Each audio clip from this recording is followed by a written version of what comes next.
NBC Sports presents the National Football League. Today, it's the Indianapolis Colts versus the Seattle Seahawks. This afternoon, we're at the Kingdome, where the weather won't be a factor, but the noise always is a factor. As two struggling teams from the AFC East and Western divisions match up. Good afternoon, everybody, and welcome to Seattle. I'm Joel Myers, alongside Dan Hampton. The 0-4 Indianapolis Colts taking on the 1-3 Seattle Seahawks. And for the Seahawks, Dan, they go to their third quarterback today in the first 5 games. Well, Joel, today the 6'8 rookie Dan McGuire will get the start. And talking with Dan yesterday, he said, look, I know I'm just a single piece in this puzzle, but I think I can go out there and help this offense by avoiding some of the problems that has plagued this quarterback position, which is turnovers. They've given the ball away 14 times, tops in the NFL. The Indianapolis Colts come in looking for their first win of the year, and who would have believed at this point of the season that a team with Eric Dickerson in the backfield would be last in the NFL in rushing? Well, it is hard to believe, but it's not really Eric's fault. He has not had the same 5 offensive linemen on the field at any one time this season, and they've lost their top 3 tight ends. And run blocking takes an awful lot of timing to develop, so that's what is plaguing the running game for Indianapolis. And plenty of broken bones, as you can see. Those broken bones really inflicting some punishment on the head coach, Ron Meyer. It's been a similar situation for Ron Meyer over the last couple of seasons. Under the gun once again at 0-4. Well, Ron Meyer says, look, I'm under pressure to win today. I've been under pressure all year. I was under pressure for the last 2 years. So, you know, it's nothing new, and it really doesn't bother him. Well, Ron Meyer, when I asked him about the problems and whether or not he thought he'd be the Indianapolis Colts head coach yesterday, much longer, he said, you know, Marv Albert asked me that same question about the same time last year, and I'm still around. So obviously I handled it a little bit better than most head coaches, but he probably spoiled Colts fans when they won a division back in '87, and since that point have finished at 9-7, 8-8, and then dropped to 7-9 last year. Pressure, well, Dean Biasucci, the place kicker for the Indianapolis Colts, also under pressure right now. Has he ever had his problems? 3 of 9 in the field goal department. Kicking game all the way around. Both Biasucci and the punter, Ron Stark, have really had problems. Chris Warren back along with James Jefferson, or no, Derek Lavelle. And Biasucci ready to get it underway from the Kingdome. It'll be Derek Lavelle from his own 2-yard line. Seam up the middle. Has to beat Biasucci, which he does. And pulled down across midfield. You know, Joel, that is one of the things that injuries cause, ineffective special teams play. Talking to Ron Meyer yesterday, he said, look, so much of the time you have to elevate backup people into starters roles, and then you bring people in to play special teams. Here, you'll see just great blocking, great moves right up the center of the field, and that's where the great return guys go. They go right at the cover team and try to hit a seam. There, out across the 50 on the opening kick. And it was a 50-yard return by Derek Lavelle in his second year out of Oregon. The tallest quarterback to ever make a start in the NFL, Dan McGuire at 6'8", to Derek Fenner, slamming it over the left side. Good yardage on first down to the 41-yard line. He gets 6. And he's working behind a huge offensive line, and what a difference a year has made for Andy Heck, the left tackle. He's really come on in his second season. His third year, actually, the former first-round pick in '89 out of Notre Dame. Derek Fenner is limping off the field. In the backfield with McGuire, great combo of Williams and Fenner. Wideouts, Blades, and Kane with Mike Tice, the tight end. Now when they go to their spread offense, the extra wide receivers come in. Jeff Chadwick along with Lewis Clark. Chadwick, the former Detroit Lion. 2nd and 3. The ball at the 41-yard line. John L. Williams short of the first down by just about a yard, nudging it inside the 40-yard line of Indianapolis as they look at Derek Fenner, the starting halfback. And it looked like he may have turned an ankle. Well, that's the thing that both of these teams, I mean, if you had to draw up a list of things that you don't want to happen, it's more injuries, because both of them have just been plagued with guys not being able to get out and go out there every Sunday. John L. Williams in front of Derek Lavelle. 3rd and less than a yard. Lavelle on the sweep. Will he be able to pick up the first down? Waiting for his blocking. He does. 3 on the carry. Down to the 37. where it's 1st and 10 against the front seven of the Indianapolis Colts, where the linebacking crew is a very strong one, especially the inside backer Jeff Harrod and the outside backer number 50 Dwayne Bickett. They stack up with the best of them in the NFL. And in the secondary, Good, Daniel, Ball, and Pryor, a group that plays basically a zone package most of the way. 1st and 10. So 3 running plays. Great field position. It takes off maybe some of those early jitters, the early butterflies for Dan McGuire. As the tight end, Travis McNeil, goes in motion, leading the way for Derek Lavelle. And he's to the 35 for a couple of yards, and that is all. Now when the Colts are forcing passing situations for the Seahawk offense, you may see their Delta formation where Travis Davis, Quintus McDonald, and Scott Radisick leave the contest. Mel Agee comes in as another down lineman. And joining the regular foursome in the secondary, Alan Grant, John Baylor, and Keith Taylor. So a 2nd and 8 situation coming up now for the Seahawks. Opening 3 minutes of the contest. Seahawks' only win of the year came right here at home. They beat the New York Jets 20-13. It's the 2nd week of the season. All 3 defeats have come on the road. John L. Williams on the counter. Goes back against the grain. He's got some room. A 1st down inside the 20, all the way inside the 15. John L. Williams has been the bread and butter of the Seahawk offense for so long. He's almost taken for granted. But here you see he takes just a little base dive. They get good penetration here from the Colts, but he just bounces it outside, runs away from Dwayne Bickett, the fine outside linebacker. This guy is very, very powerful, but he's yet able to make those great cuts that all the nifty little backs around the league can make, and have that power to go with it.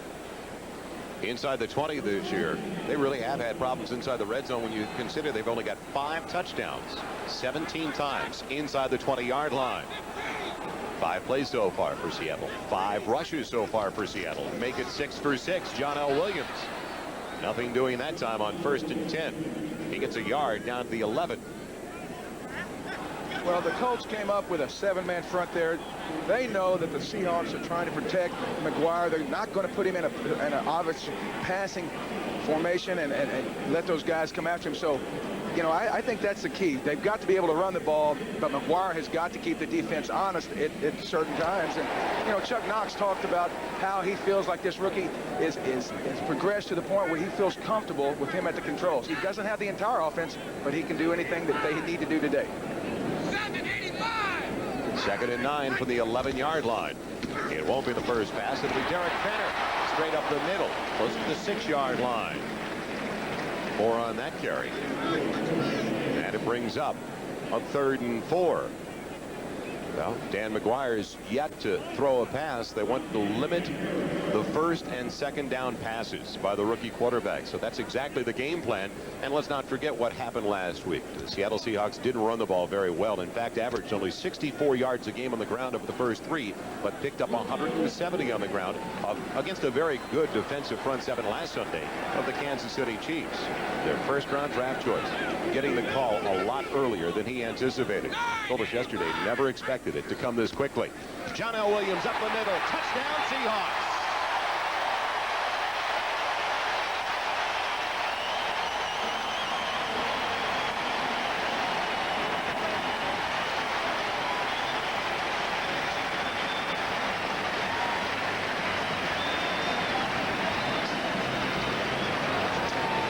Well, it looks like John L. Williams scores on just a quick gut trap play. You'll see the right guard come and kick out number 90, Thompson, and fellas, you could drive that Seahawk golf cart through that hole. That was great execution by that Seahawk line. Colts expecting a pass, and so they're coming off that ball, and that's when the trap play is the most effective. They may be reviewing to see if his knee was down before the ball broke the plane of the goal line. Another look.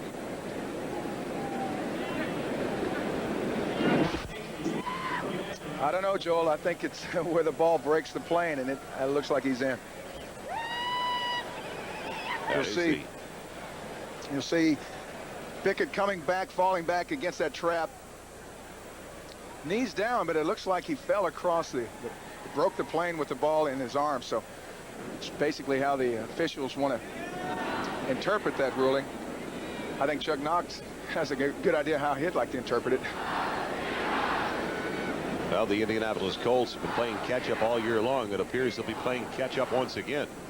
Only coach in NFL history to take 3 different franchises to the division titles. The LA Rams, the Seattle Seahawks, the Buffalo Bills. Another look. You be the umpire, the referee on this one. Well, it was A.G. up the field on the trap, not Thompson. But the thing is, it's all in how they interpret the rule.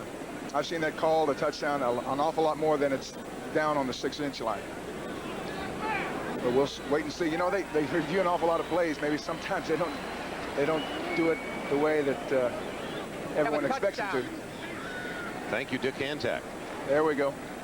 It is a touchdown, and the first touchdown of the season for John L. Williams. John Casey in for the extra point. He is 8 of 8 now on the season. The rookie from the University of Georgia. So it didn't take long after taking over the ball at the 48-yard line of Indianapolis after the 50-yard kickoff return. A 7-point Seattle lead. An opportunity to look at the ITT 10-minute ticker. Buffalo running away now from what was a close game at halftime with the Chicago Bears. Dallas hanging on. They came from behind after trailing 16-14 late and beat the New York Giants, who are now 2-3. New Orleans rolling to a 5-0 record, while Detroit will be 4-1 at the end of the day. Pounding on Tampa Bay, who drops to 0-5. And the Jets with an early score in the late games over the Miami Dolphins, while Kansas City's on top of San Diego.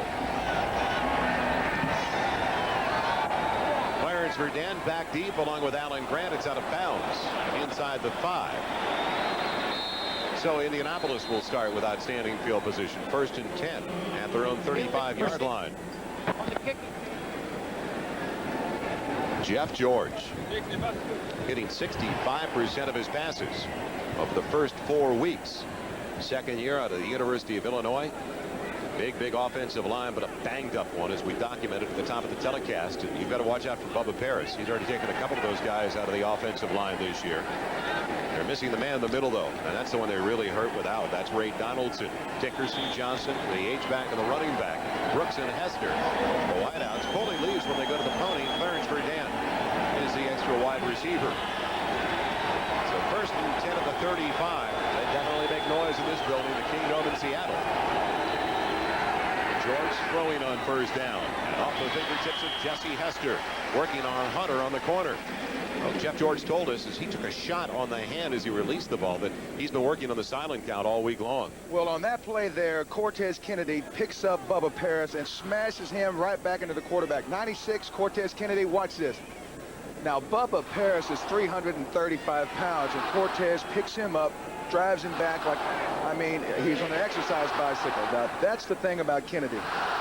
Joel, he is so strong. These people I talk to that have to block him say, the guy's quick and all that, but basically he just overpowers us. Cortez told us yesterday that there is such a difference now. He missed most of training camp last year and spent all of last season or off season watching film and getting ready for his second season. The 1st-round draft choice out of Miami is George. He's throwing on 2nd and 10. Almost intercepted by the linebacker Wooden. He wanted to go to the H-back, Anthony Johnson. Woods was applying the pressure. And Wooden almost came up with the pick. Defensively for the Seahawks, who of course now a 3rd and long for George and the Colts. A 4-3 for the 2nd straight year, and Jacob Green mentioned what a boost it has been for everybody. They're consistently getting more and more pressure on the quarterback with that 4-3 alignment. Como, the middle linebacker in that set. Hartman, Hunter, Blackman, and Robinson. Gamblers in the secondary. And now 3rd and 10 for the Colts at the 35-yard line. Pressure on George again. He can barely get it away, and it's short of Anthony Johnson. Jacob Green all over him, along with Joe Nash.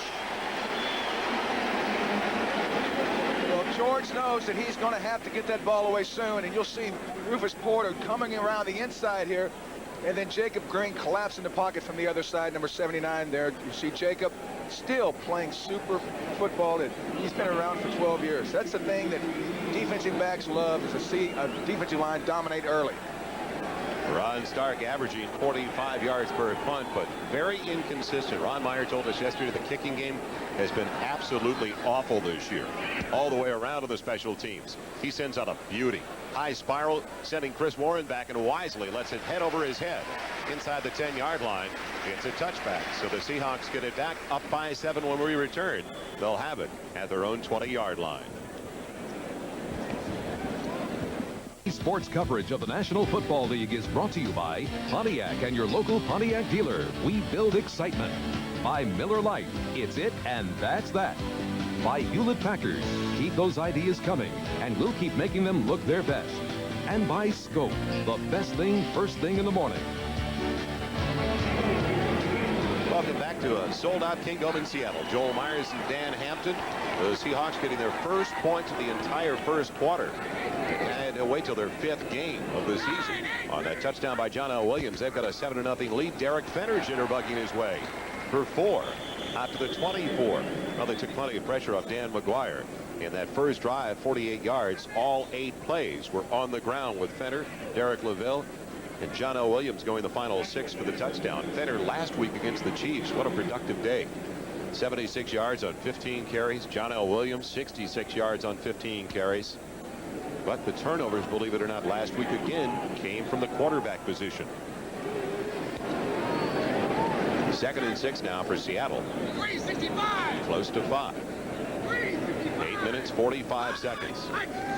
Left in the first 15 minutes of play. Derek Fenner was blocking out in front. Near the first down. He's got the first down across the 30-yard line. Seattle just wants to pound away at that Indianapolis front. Now, Indianapolis has a pretty fine defense. They haven't been able to do some of the things they wanted to do this year on defense, like really become a more dominant run-stopping defense. But Seattle feels they can go ahead and pound away, run inside, run some traps, and the thing is, if they can get good yardage on first down, it takes all the pressure off of McGuire. But if Indianapolis can get them stopped early, then the pressure goes back on that quarterback to make something happen. Last week, the Detroit Lions averaged a little better than 7 yards per crack on first down against the Indianapolis Colts defensive unit. So first down of utmost importance as they wrap up John L. Williams going across the 32 to the 33. 3 on that carry. Now, that's what they want to do more of, holding them down to 3 yards per pop on first down. Exactly. Now it looks like they're going to have to put the quarterback McGuire in the first passing situation. It'll be interesting to see what Chuck Knox wants to do. Does he want to go ahead and let him throw the ball here? It's going to be 2nd and 8. It could be a run play pass mix that he says he doesn't feel that comfortable with, Joel. So this will be one of the most interesting plays we've seen here the first.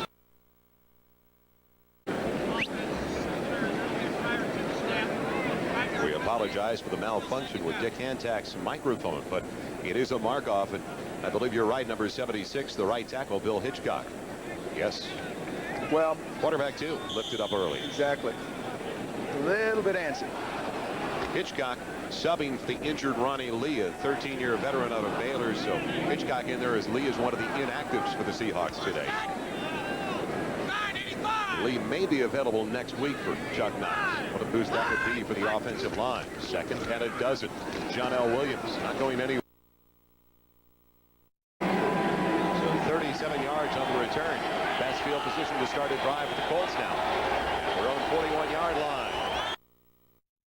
Anthony Johnson, the H-back in motion. Dickerson's first carry of the day. A little tentative, trying to find that seam. A yard to the 50-yard line. Eric told us right now, basically, our best chance to run is when they're in the nickel package or the dime package in the secondary, and we would go with draws. He said, right now we've only got 2 running plays to begin with. It was kind of surprising, you know, being a football player and going to practice for many years. You see those offensive guys meet for 3 and 4 hours, and I said, what do y'all do in the meetings? You got 2 running plays. What do you do? Say, okay, handoff left, handoff right. Get the cards out. You deal. So, you know, I mean, it's pretty simple, but when you got a guy like Dickerson, I think you only need a couple. 3rd and yard. Ball on the midfield strike. Billy Brooks goes in motion this time. Play action. George for Jesse. Banged away by the cornerback. Dwayne Harper timing it perfectly. So 3 snaps and out once again for the Indianapolis offense. Jeff George is becoming frustrated with the lack of protection. Here you'll see Jacob Green, number 79, come right up the middle, beat the right tackle call on the snap. George, it's hard to get a quarterback to show up every week if he's going to be on the ground 20 times. It looks like Brooks sees a blitz coming and trying to alert the back to pick it up. Dickerson, unfortunately, doesn't get in the way of Jacob enough when he's trying to get over and pick up that blitzer. So that's a communication problem there. Flags into the air as they almost get the punter, Ron Stark. And Chris Warren calls for the fair catch at the 15-yard line. Let's find out what the flags are all about, though. There was movement on the line. Seahawks were across, but were they drawn off by the Indianapolis Colts?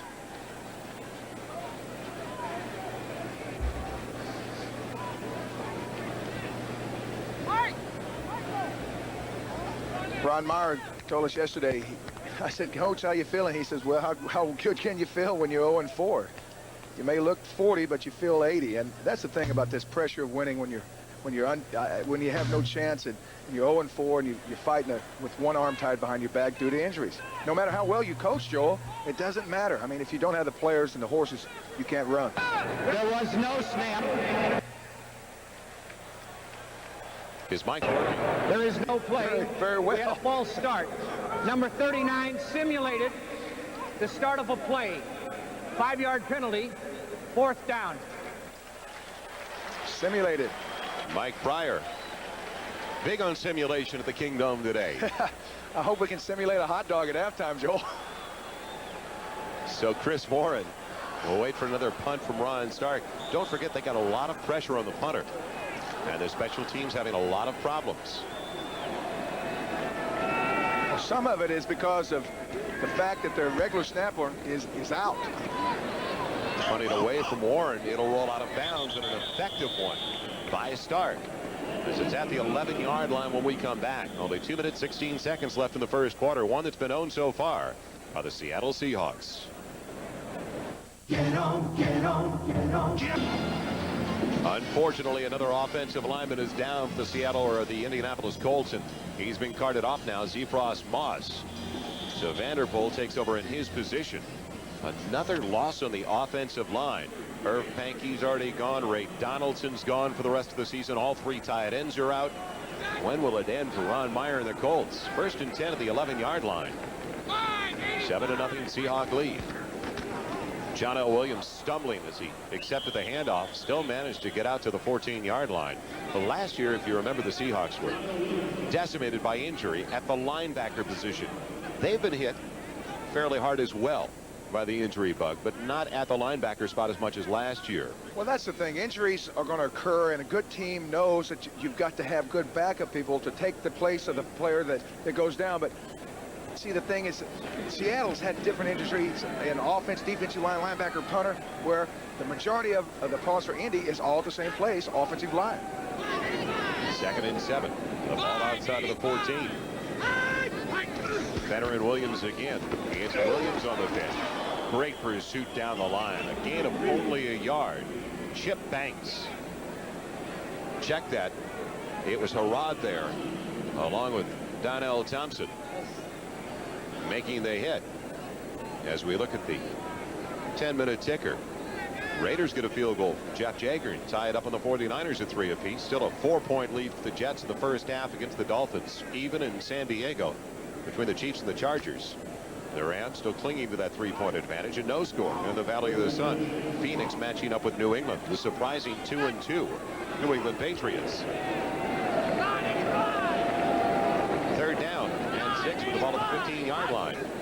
Out of the shotgun, John L. Williams will not get on the backfield. Dwayne Pickett with a flag down to the play.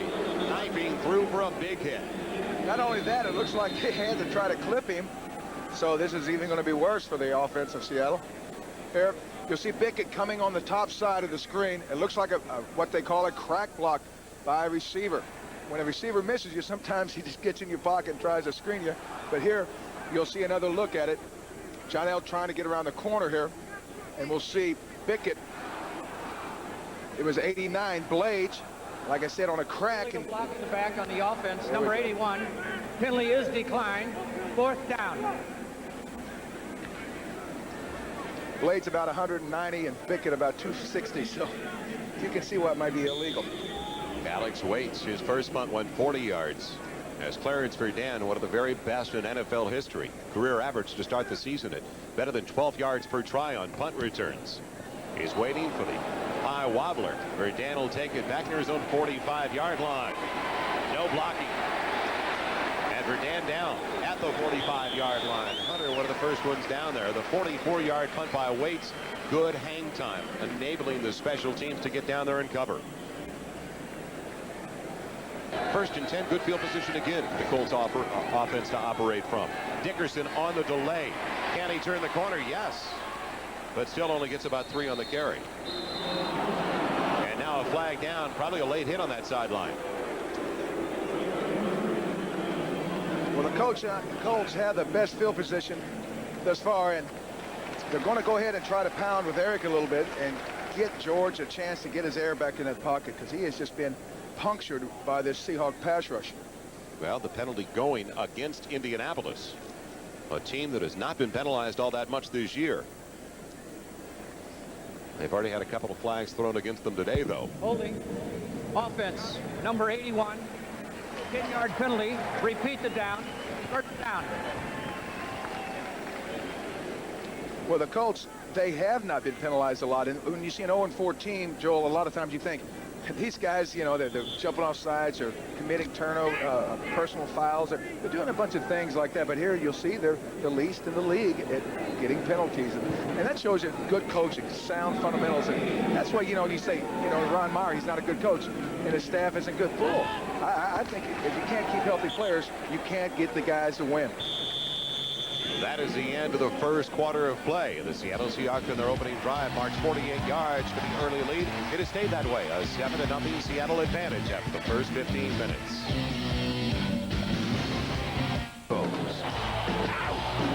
The Oilers stand by mission control next Sunday. The team that has scored the fewest points in the NFL, the Indianapolis Colts, true to form. Offensively, only 12 yards offensively over the first 15 minutes of play. Time of possession, they haven't had the ball all that often. And when they have, it's been 3 snaps and a punt. Now they've got it. On 1st and 17 after the penalty flag for holding Eric Dickerson in the flat. And Terry Wooden making the big play. One-on-one, the linebacker taking care of Dickerson. Now, some have said, Dan, that in Dickerson's heyday, that's a mismatch, but no longer.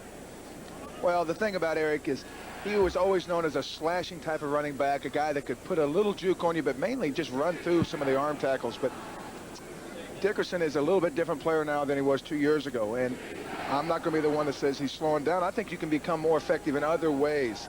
If you lose a little speed or quickness, maybe you become more of a pass receiver. But you're right. We don't see Eric miss as many people as he used to. And Dickerson is one of the top 5 in receptions in the NFL coming in today with 26 catches. The top 2 are right here at the Kingdom. Anthony Johnson, the H-back for the Colts, with 30. And Brian Blades with 29 for the Seahawks. Up top, Clarence Verdun, but he is short of the first down as he's still on his feet. Gave him a lot of yardage. Now, did the whistle blow? Yes, they're saying he was driven back after catching the ball at the 48-yard line. 10 yards on the reception. Eugene Robinson with a hit. Clarence Verdun is one of the most exciting players in the league to me, Joel. I love watching him. Here you see him go up and be hung out to dry, and then another guy try to decapitate him and never puts his knee on the ground. And, I mean, you got to love a guy like that. He's fearless.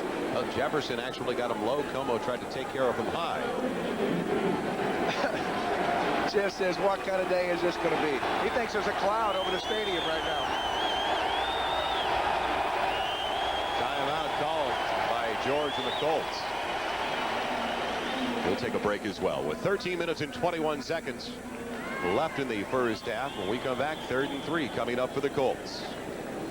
Football League is brought to you by Domino's. Call Domino's Pizza right now, and you'll be enjoying a hot, delicious pizza during halftime. This afternoon, we're in one of the most beautiful cities in the country. Seattle, Washington. Joel Myers, Dan Hampton at the Kingdome. Coming up at halftime, it's the Domino Pizza NFL Live halftime report. The crew, Costas, McDonough, and Simpson. What a backfield with all the scores and highlights. That's coming up at halftime. 13:21 left in the first 30 minutes of play. 3rd and 3, deepest penetration so far for the Colts offense. Can they capitalize? George in trouble. Anthony Johnson on the reception. He's got the first down. Just inside the 45 to the 44. Boy, George barely got it away. Boy, George? Oh, yeah. It may feel like bad boy George by the end of the day. Here Green just coming on a play like that. You think that the defensive end will be suckered down by a pulling tackle.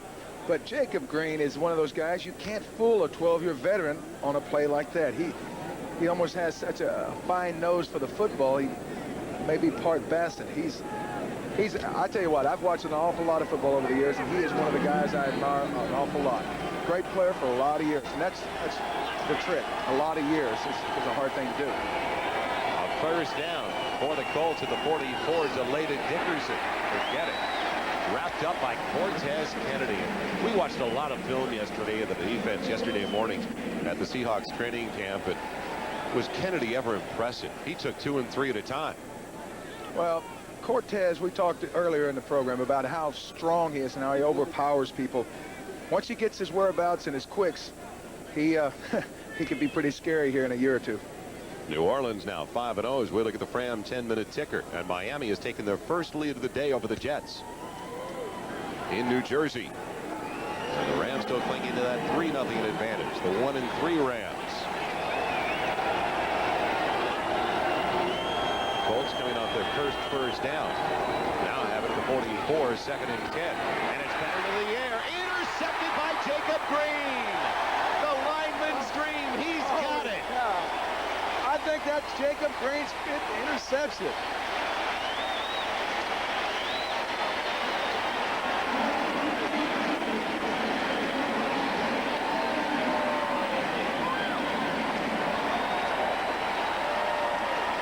Jacob Green, I think it's his 5th one. You'll see Cortez running a stunt with the end to Rufus Porter.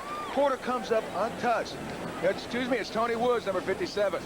You'll see him come up untouched because Cortez has split the seam, bat the ball up. Jacob, oh, that's beautiful. Oh, that is beautiful. Give him a gold star.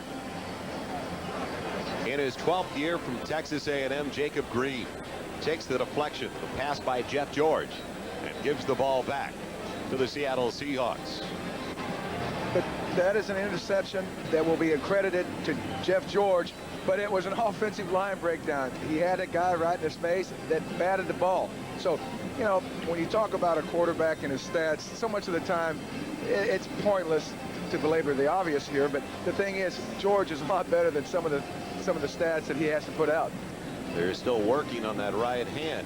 He hit the helmet of one of his offensive linemen on his first pass attempt of the day. Concern for head coach Ron Meyer. And let's not forget that the Seahawks quarterback, Dave Craig, out with a fractured thumb on the throwing hand.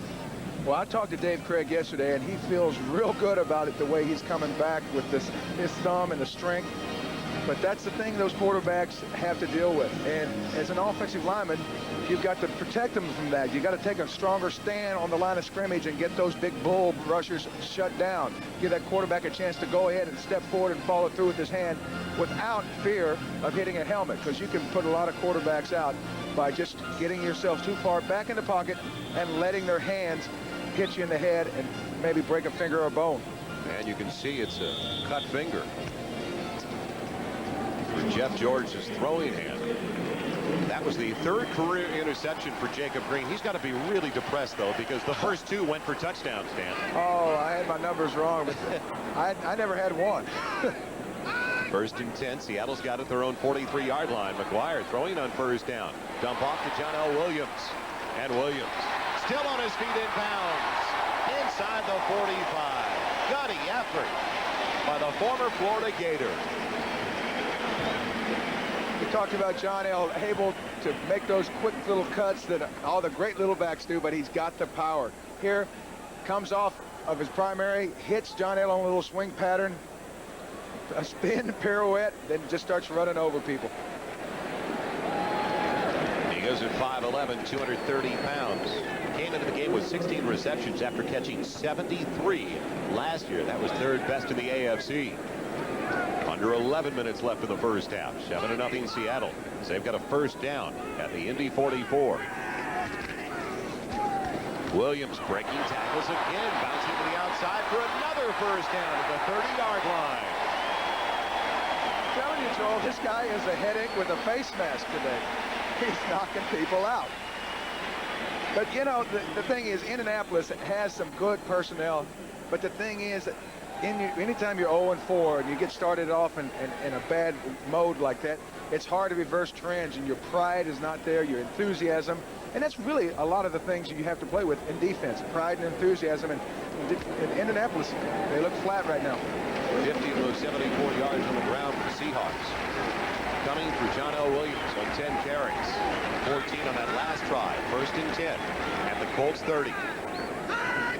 Fenner and Williams again in the backfield. This time number 44, Derek Fenner. He crashes to the 28-yard line. Only 2 on that carry. Well, Chuck Knox wanted to take pressure off his quarterback. Very few pass attempts in the early going for Dan McGuire. So he's looking at his wrist, looking at those plays that have been scripted. Not an extensive list. They wanted to go with the running attack as often as possible, and it's been effective again for Seattle for the 2nd week in a row. Only 4 passes so far for Dan McGuire. 18 rushes for the Seattle offense. Caught it 2nd and still close to 9. That'll be the 5th pass attempt for Dan McGuire. He's got to get rid of it. Pressure coming. John L. Williams, recognizing that his back was to the linebackers, squirted through for a couple of extra yards inside the 23. The Fram 10-minute ticker still even at the Coliseum in Los Angeles. The Jets trailing by 3, coming off a demoralizing loss in Chicago on Monday night. Kansas City taking the lead for the 2nd time against San Diego by 7. And the other late games, Phoenix just on the board now, leading the 2-2 Patriots by 7. It's a 7-0 Seahawk lead. And now they're facing 3rd and about 2.5 with 8.5 minutes left in the first half. 2 of 5 3rd down attempts. Will they keep it on the ground? No. Out of the shotgun, McGuire will throw with pressure coming, and it's almost intercepted. Almost picked off by Keith Taylor, the extra defensive back. They have the dime alignment in, looking for the pass on 3rd and just about 3. Well, he stood pretty tall in the pocket that play there, Joel. You'll see he comes back, he looks at his first receiver, then he has to come back across the middle. That's the thing about it. Once you start pulling off those receivers, you've got to be looking for those underneath coverage guys, because they'll come off with you, and watch your eyes. You'll learn all this, but he looks pretty steady so far. John Casey 2 for 3 last week. The rookie from Louisville, 6 of 9 on the season. And he's got it. He splits the uprights. A 41-yard field goal for John Casey. 7 of 10 on the year now. The young man that took the job away from former All-Pro Norm Johnson in Seattle, as Seattle's up on top by 10. See, just before we broke away with a 41-yard field goal. So it's a 10-0 lead now for the Seattle Seahawks. Catch up all year long for Ron Meyer and the Indianapolis Colts. In fact, when they took that 10-0 lead at home last week over the Lions, that was their first lead in the entire season. Only to see Detroit come back with 26 unanswered points. Verdan won't get this one. Big kickoff by Casey. That'll take the return man completely out of the game. And it's 1st and 10 for Jeff George in the offense at the 20-yard line. I thought it was interesting yesterday, Dan, when Jeff George said, you know, we look at the film, he's 4 of 10 so far, and you time the opportunity I have back there once I take my drop, because it's basically about 2.1, 2.2 seconds, and that is it. I think the average quarterback should get at least 3, sometimes 3.5. But at 2-1, 2-2, that's 3 steps and get rid of it now. I mean, just get back and sling it out of there and keep them off of your back. Patchwork offensive line. The Indianapolis Colts having their problems again today in the first half. George with Green coming up. Dickerson on the screen. The quarterback comes up Harper and turns it in. Only 1 yard on the reception for Eric Dickerson. Well, that was a pretty well-designed play. The defensive front was really pressuring the quarterback, which you want on a little quick screen like that. But the linebackers, and that's one thing Seattle has, is good linebackers. They get over there and get this thing shut down. Dickerson here, he's just looking for a place to get in and get back to the huddle alive. Awful lot of blue shirts coming. 2nd and 9, 21-yard line. Dickerson, the only one in the backfield. They go 2 wideouts and the H-back in motion. Anthony Johnson, he's looking for his 2nd reception of the day. Dickerson, best running play of the day. Good surge by the middle of the offensive line, taking it near the 28-yard line.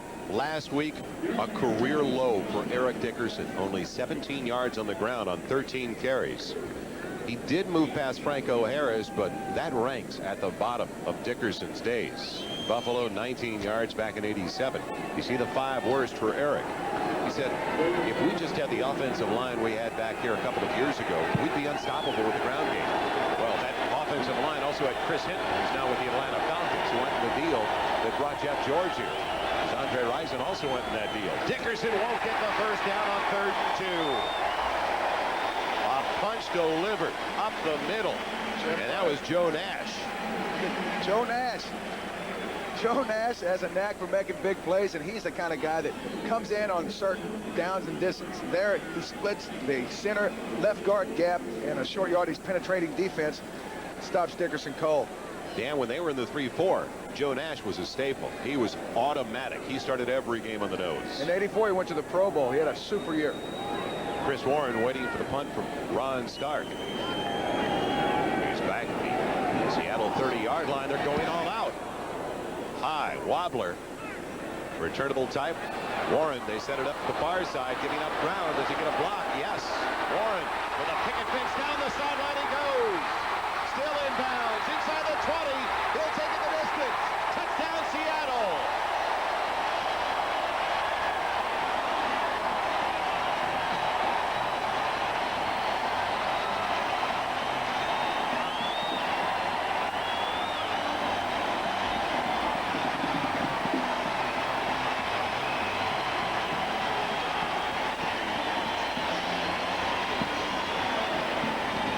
Joel, Ron Meyer told us yesterday that is my biggest nightmare right now is special teams.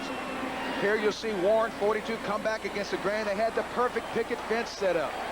He said, look, we are just awful on special teams because I got a bunch of guys off the street having to play, and you get those guys that don't have the training at training camp.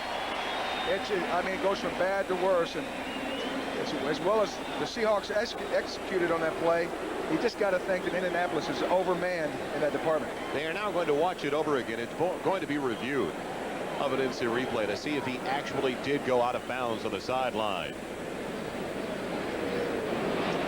Oh. Very close. The toe stayed in bounds, and I don't think the heel came down. It is a touchdown. The play will stand. And that is the first career punt return for a TD. For the 2nd year, running back Chris Warren out of Ferrum College. So the problems continue in just about every phase of the game for Ron Meyer and the Indianapolis Colts. Well, Rusty Tillman, the special teams coach here in Seattle, has done such a terrific job over the last 10 years.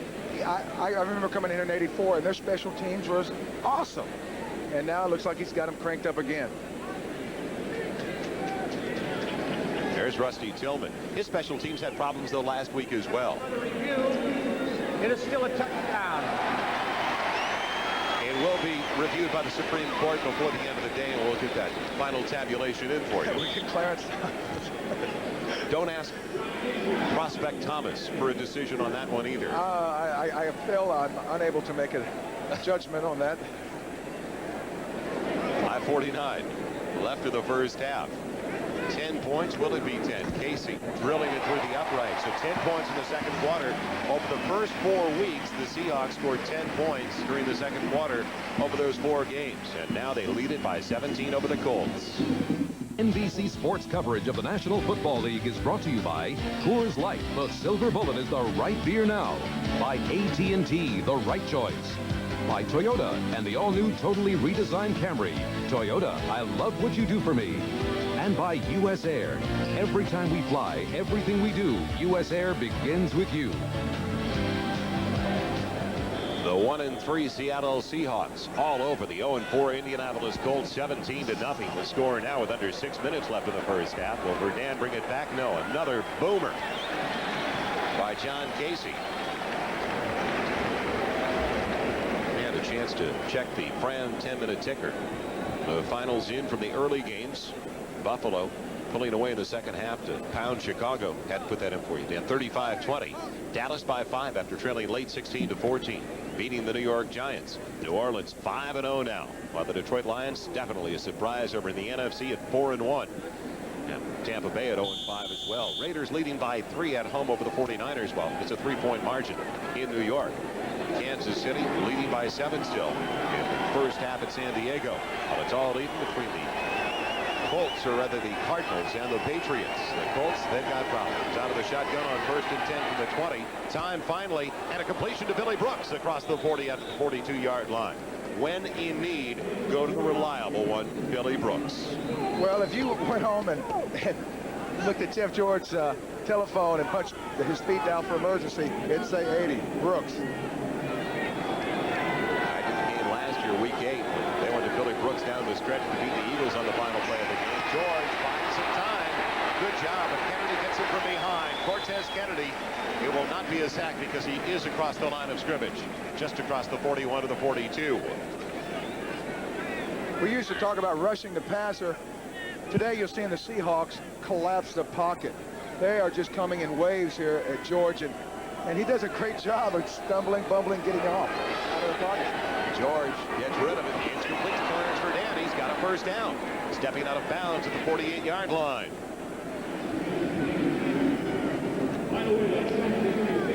The Indianapolis Colts looking good with the passing game, although not much time for Jeff George once again. He's had to scramble his way through the backfield. 2 timeouts remaining. 3 left for the Seattle Seahawks. Well, that first play, he went to a 5-step drop and was able to get the ball off. The second play, there was a 5-step, and they collapsed the pocket there. He went back to the 3-step. He needs to keep mixing that up and keep those linemen unaware of where he's going to set up.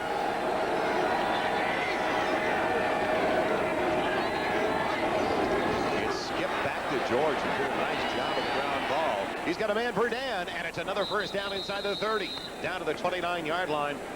Really showing a lot of poise. Somebody's down, Joe. There is another offensive lineman down. That's Dixon, the right guard, number 69. Holy cow. What next for Ron Meyer and the Indianapolis Colts? Finally, they're starting to move the ball, and another offensive lineman is down on the turf at the Kingdome in Seattle. 4 minutes, 9 seconds left in the first 30 minutes of play. A 17-0 lead. And this is the best penetration of the day so far for the Indianapolis Colts. Well, the center, Ballinger, doesn't get a too good of snapback, but George, very aware, grabs the ball, sets up, goes ahead and finds the receiver. But it looks like Dixon is going to be down for quite a while. They're still working on it.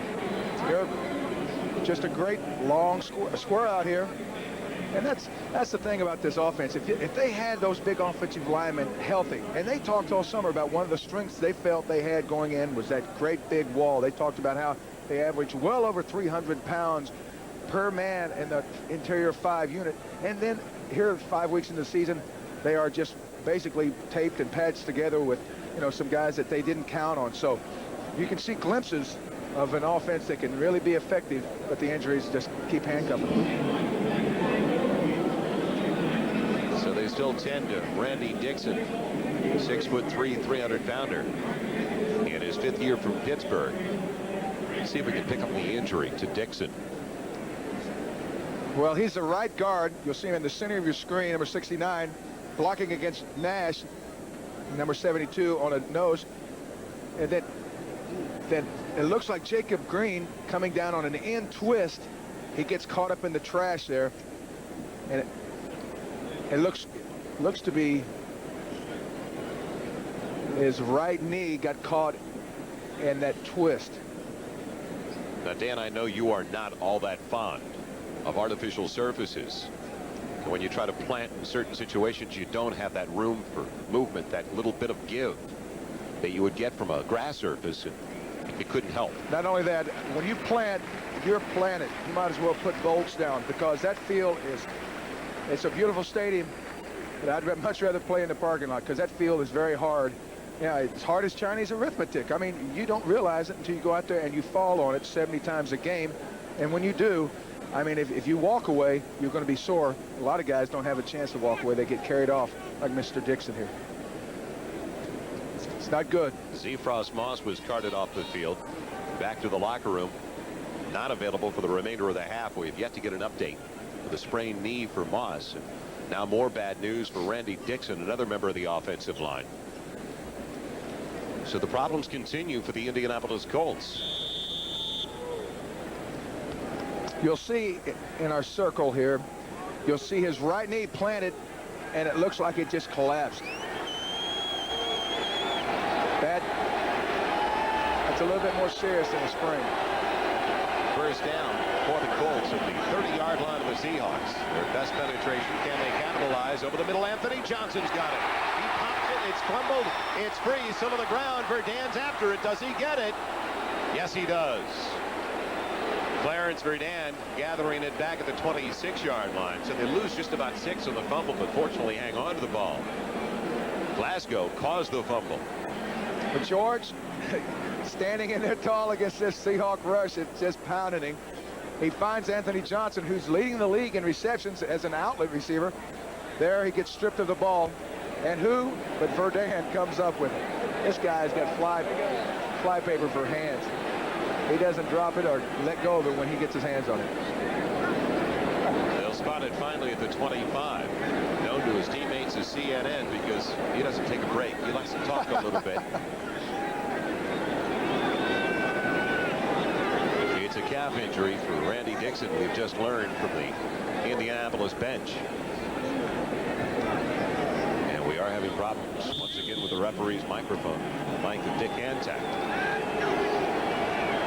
First and 10, they call it the 25-yard line. It's complete to Billy Brooks. He slices through inside the 20, down to the 19-yard line. 4 short of that first down marker.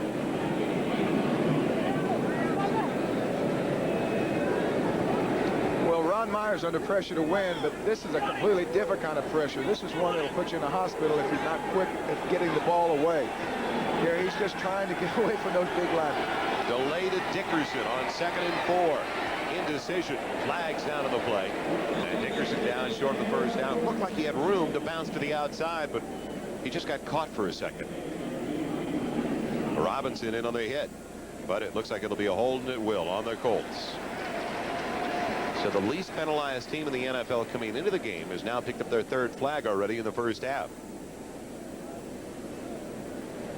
Well, Chris Conlon. Offense, number 72, 10-yard penalty. Repeat the down. 2nd down. It'll be Vanderpool coming in at left tackle with Zephros Moss, but they've got Chris Conlon lined up at the right guard now, Joel, to take Dixon's spot. This is, I mean, they don't need a meeting room. They need a musical chairs set up in the training room. It's incredible. Vanderpool, a rookie from Colorado, their 4th-round draft choice. That's the 3rd flag on Indianapolis. Moving in the wrong direction as it's now 2nd and 15. They dump off the screen to Dickerson. Dickerson never really had it develop. Jacob Green out there to help out as Eric Hayes was in there making a fine play. George has now completed his last 7 in a row. The reason they've started to move the ball. Well, George knows that this little quick slip screen will help slow down that rush. Now on 3rd, better than 10, almost 11. It's complete. Way short of the first down to Anthony Johnson, the H-back, with another flag down on the play. Will it be another holding call? That'll knock him right out of field goal range if it goes against the Colts, and it does. But they will have another snap. Holding. Offense, number 72, 10-yard penalty. Repeat the down. 3rd down. Double jeopardy. Vanderpool again.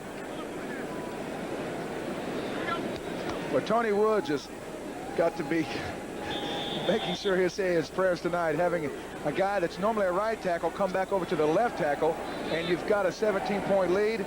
Hey, he could go to heaven tonight and be happy, because this is that's a defensive lineman's dream. And he's making Vanderpool have a pretty tough afternoon because of it. We have reached the 2-minute warning at the Kingdome in Seattle. A game dominated by the Seahawks so far. 3rd and long coming up for the Colts when we return to Seattle. We're looking at the last remaining reserve lineman, Mark Cannon, for the Indianapolis Colts. How do you think he feels right now? You think he's ready to go AWOL before he takes a hit? He feels like the last guy on a plane. Everybody else had a heart attack. He's going to have to land it. There's Randy Dixon. That calf is iced up. And now it's 3rd and 21. George with the pocket collapsing. It's batted away. James Jefferson in the play. They were looking for Anthony Johnson. And Jefferson played 3 seasons in the CFL before joining the Seahawks in 1989. Timing it perfectly. So instead of a chip shot, it's going to be a long field goal try of better than 50 yards for Biasucci. Biasucci, 3 of 9 so far. He had 1 try last week, a 20-yarder. He missed 2 the previous week after missing 4. He was 0 for 4 in the opening game of the season against the New England Patriots. This is going to be a 54-yard attempt put down by the punter's start. It's got the direction, doesn't have the distance. Yes, plenty of foot into that one for Dean Biasucci. A 54-yard field goal finally gets the Colts on the board. They're trailing by 14.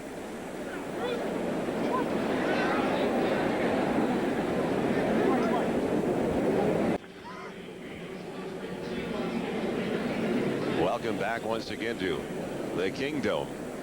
Who's ready for lunch? Who's ready for a break? Final 2 minutes, less than 2 minutes left in the first half. The Indianapolis Colts need a break. The Seattle Seahawks doing just about everything right. Their special teams giving them a touchdown for Chuck Knox. It was that punt return, 59 yards by Chris Warren. The first for a touchdown for the Seahawks. It's Bobby Joe Edmonds. Traveled the distance against the Eagles back in '86. Biasucci kicking it away to Warren. He'll stay in the end zone, yes, after a moment of indecision. 3 yards deep. So plenty of timeouts. 3 timeouts left for Dan McGuire. Tallest quarterback in NFL history to start a game at 6'8". And he'll have it 1st and 10 at his own 20-yard line. Very limited script. They have not put a lot of pressure. And he told us yesterday he's shaky on 1st and 2nd down passes. He is tentative. He was very honest about it. Well, that's where they had the run-pass mix. And a lot of times, that's the hardest thing for a lot of quarterbacks, to get the feel of what the coaching staff wants them to do on 2nd and 3, 1st and 8, 12, whatever it may be. Minute 49 left.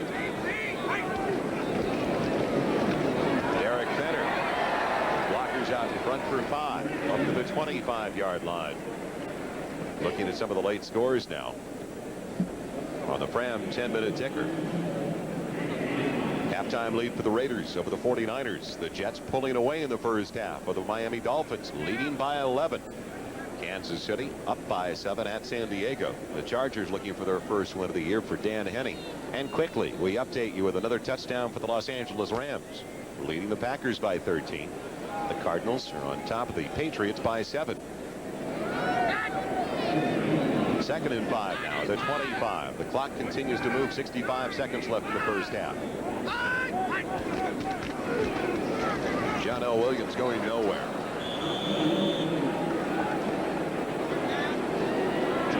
Well, the Colt defense being able to shut that run down after that first drive, you've got to think that Davis and Hand and Thompson, those big linemen, in a 3-man line, that's pretty tough sandwich to chew. And more than anything else, they've done a pretty good job since that opening series for the Seahawks. I could go for a slice of pizza. Coming up at halftime, Domino's Pizza's NFL Live halftime report with Bob Costas, Will McDonough, and O.J. Simpson. All the scores and highlights. Bob Costas leads off as well with Boomer Esiason at halftime. So stick around. Under 20 seconds left in the half. 3rd and 4. And McGuire will throw out of the shotgun. Batted away. He was looking for Chadwick. Looked like Eugene Daniel came across, almost picked that one off. talking with him yesterday, he feels like probably the thing that he is most worried about is everyone losing their inspiration. They've got to stay strong and together, because 0-4 is no picnic, believe me. Alex Waits, a couple of 28-yard punts last week, 2 with a 43-yard average. They found him in San Antonio at his girlfriend's house on Friday night. He got to Seattle in time to board the charter on Saturday to kick in Kansas City. Sends on a beauty for Dan going back. Calls for the fair catch and takes it into the 25-yard line. So one final play coming up for the Indianapolis Colts. 5 seconds left in the first half as they're down by 14. We got a problem. Any idea? Myers, Dan Hampton. 5 seconds left of the first half. It was 17-0 before a 54-yard field goal by Dean Biasucci for Ron Meyer. They've got 40 points on the season now. 4 games and a half. Only 40 points for the Indianapolis Colts, and the defense doing the job again for Chuck Knox. Their 3 losses coming by a total of only 16 points. They could be a lot better off than 1-3. George for Jesse Hester, and that'll be the final play of the first half. As Hester gets into it a little bit, the cornerback on that side, Patrick Hunter, didn't exactly like that last play of the first half. So, fortunately for the Indianapolis Colts, we have reached the halfway mark. The Colts coming to the Kingdome looking for their first win of the year. They are down by 14, and fortunate that they're only down by 14 because they had very little from the offense over the first 30 minutes of play. When we come back, it'll be Bob Costas and the NFL Live team with all the scores and highlights as we wrap it up for halftime at the Kingdome with the Seahawks on top by 14. Welcome back to Seattle, a 14-point lead for the Seattle Seahawks over the Indianapolis Colts. The Indianapolis Colts, over their first 5 possessions, did not do much with the ball. They finally got it together on that final possession when they did pick up a couple of quick first downs by way of the pass. Welcome back once again, Joel Myers along with Dan Hampton. But the passing attack has to click because there's no ground game right now for the Indianapolis Colts. Well, they talked yesterday about how they wanted to throw the ball early and get that front backed up, so maybe giving Dickerson some room to get some yardage. But as of yet, they haven't done it. And the Seahawks defense is very, very dominant so far. They have been able to stop the run and crush the pocket. And George doesn't have a whole lot of time. And unfortunately, once again, the big story for the Indianapolis Colts, a negative. All the injuries on the offensive line, losing Zephros Moss again and Randy Dixon. Well, like we talked earlier about how many injuries. Now they have got so much of a hand, hands are behind their back, because not only is it just the best personnel you have, but then you start bringing the other guys in. Your timing is off. It's not a pretty picture for the Indianapolis Colts. Halftime continues at the Kingdome in Seattle. A 17-3 lead as the Seahawks are looking for their second win of the season. We'll be right back at the Kingdome with more.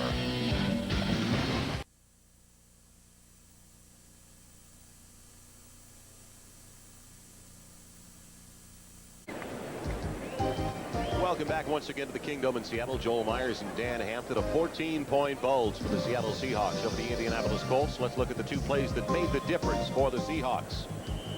The first, John L. Williams. Well, Williams runs this trap as well as anyone in the league. Just pops it right up the gut. Barely gets it across, but it's good for 6. And the second play, the special teams, an off day last Sunday in Kansas City, making up for it in the first half here, Dan.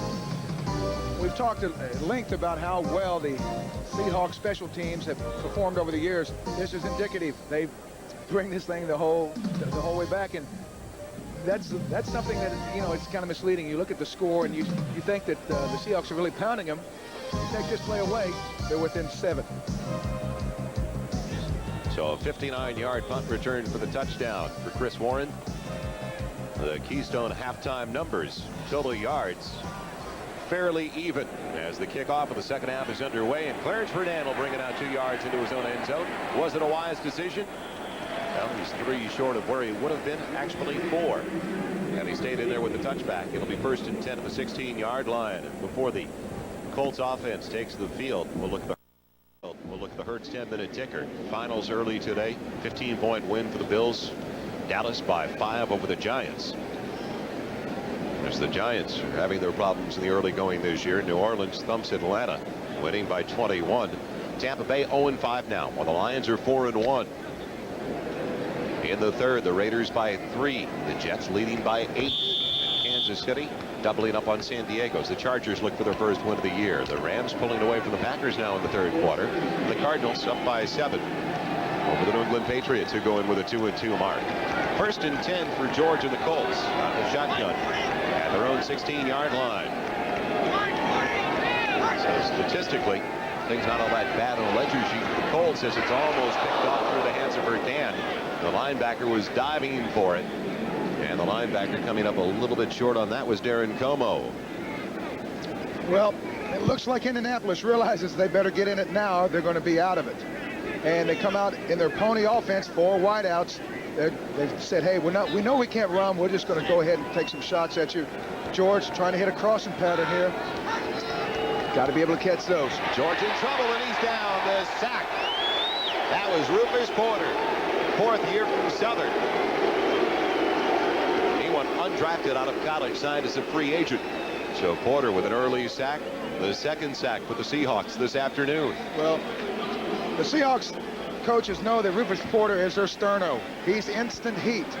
And when they get in a situation where they want to rush the passer, they like to have him come from the outside right, because he's as good as anyone in the league getting the quarterback down.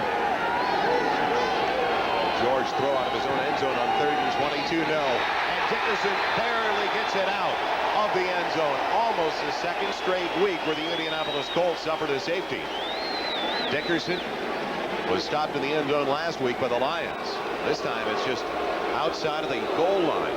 It looks like number 78, Eric Hayes, coming back from knee problems, knifing inside there. Boy, I don't know. That's pretty close. I'd hate to have to live on the difference on this one. And now not enough room to punt out of the end zone, as they are going to review it. But if they eventually have to punt the ball, Stark does not have enough room. We saw a similar situation a few weeks back in Pittsburgh where the New England Patriots couldn't get it out. Well, Brian Wagner, the punter, then kicks his up back in the seat, blocks the kick. On the field that the ball was out of the end zone. Okay, just as the John L. Williams touchdown counted when his knees were on the outside going in and the ball was across, same thing. Same rule applies. Good point. He was on the inside with his knees, but the ball broke the plane coming out. So the delay not fooling anybody, especially Eric Hayes. Great penetration for Seattle. And now will the special teams come up big once again? Look for him sending the kamikazes in there, because that's not very far for a guy on the outside to turn the corner for a punt. He had a 59-yarder on his first return for a touchdown.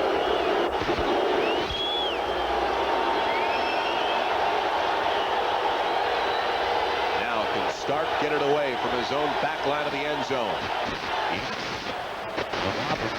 One for Warren. Inside the 30. He goes out of bounds at the 29-yard line.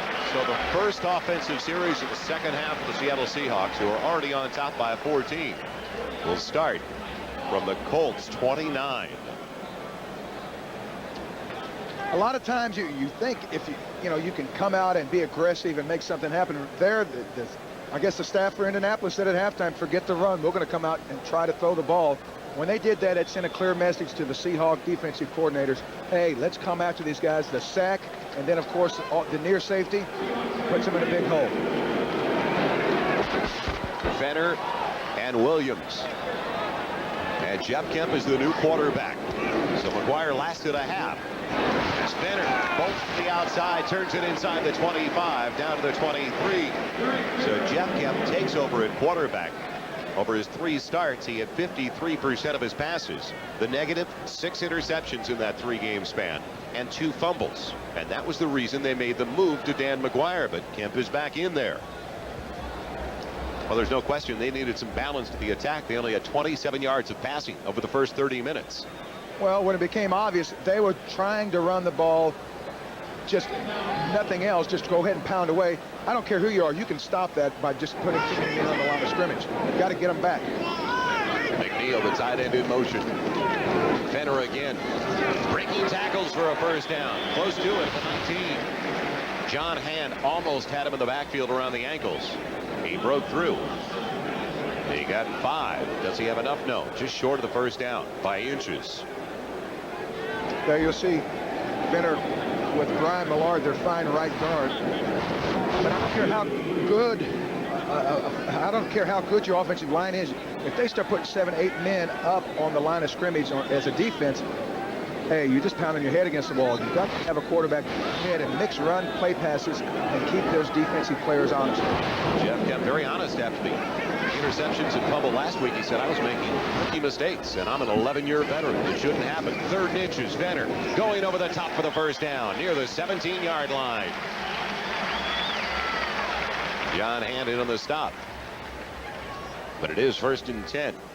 First 3 minutes of the 3rd quarter. So the defense setting up the offense. Superb field position. And now they've got it 1st and 10 at the 17. So Chuck Knox pulling the rookie quarterback after 30 minutes of play. And we have learned that there is no injury to Dan McGuire. Substitution merely for the fact that they did not have a passing attack in the first half. It also could be a message to Jeff Kemp. Hey, you've got to control the ball.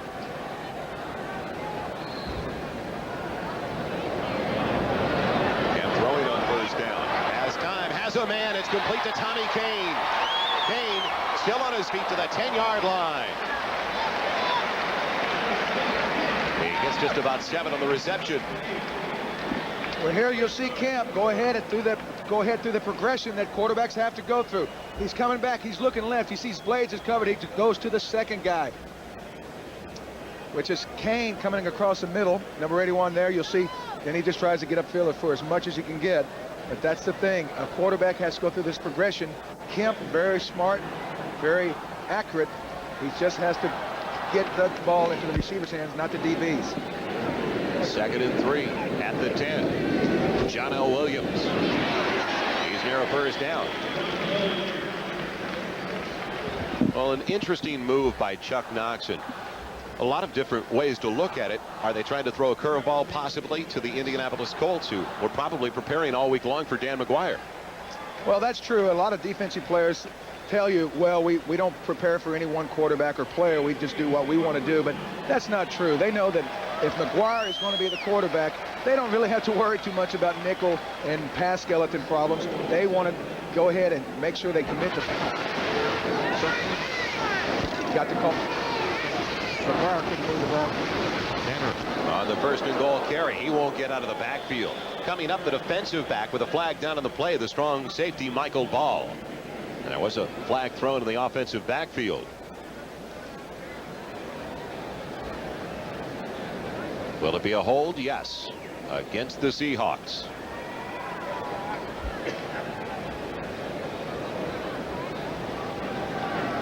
Holding. Offense. Number 76. Penalty is declined.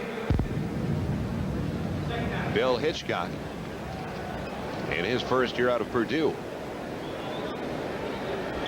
He was flagged as well in the first half. And now Jeff Kemp working the script on that wristband. So a 2nd and goal from the 12-yard line. 6 foot 200-pounder is taken over. The dump ball. It's Tommy Kane. Kane out of bounds, close to the 7-yard line. So 5 on the catch. And maybe Chuck Knox just felt that they're going to key on the run. We can't live on the run in the second half. It could make it a lot closer than we ever anticipated against this team. We better get a passing attack back in there, or somebody at least who's comfortable with the system. Well, not only that, but they can work in some new things here against Indianapolis. It'll give them a chance to keep the teams that they face each and every week honest. Not that Indy's out of this game. It's just they got to be able to pass the ball when the defense knows they are. 3rd and goal from the 7. 4 wideouts in the alignment for Jeff Kemp. Pressure coming into the corner for Kane. Touchdown, Seattle.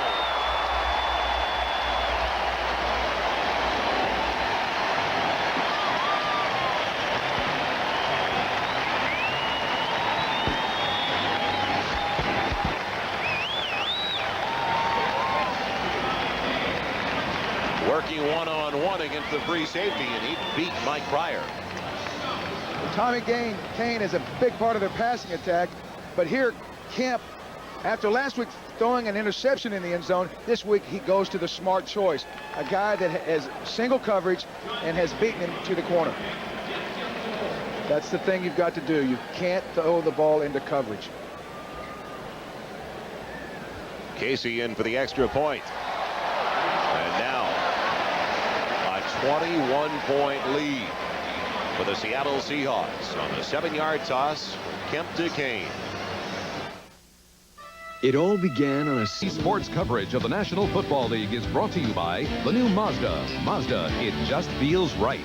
By Right Guard Sports Stick, anything less would be uncivilized. By the U.S. Army and Army Reserve, be all you can be. And by Hertz.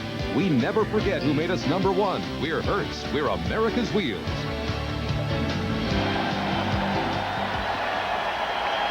Casey ready to kick it off. His first 4. 3 have stayed in the end zone with 1 going out of bounds. Will they boom it away once again? Taking Verdun right out of the return. Verdun is out of the return. About 4 yards into the end zone.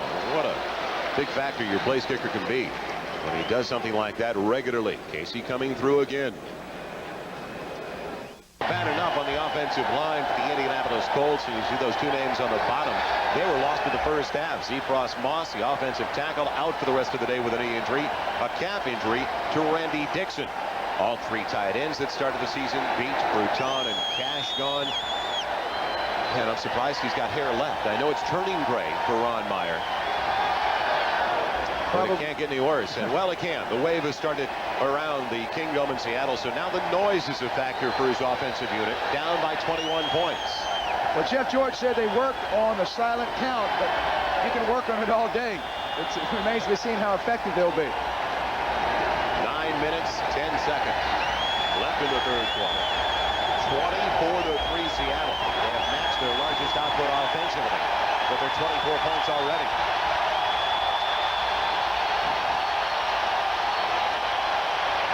Dickerson for 7, close to 8.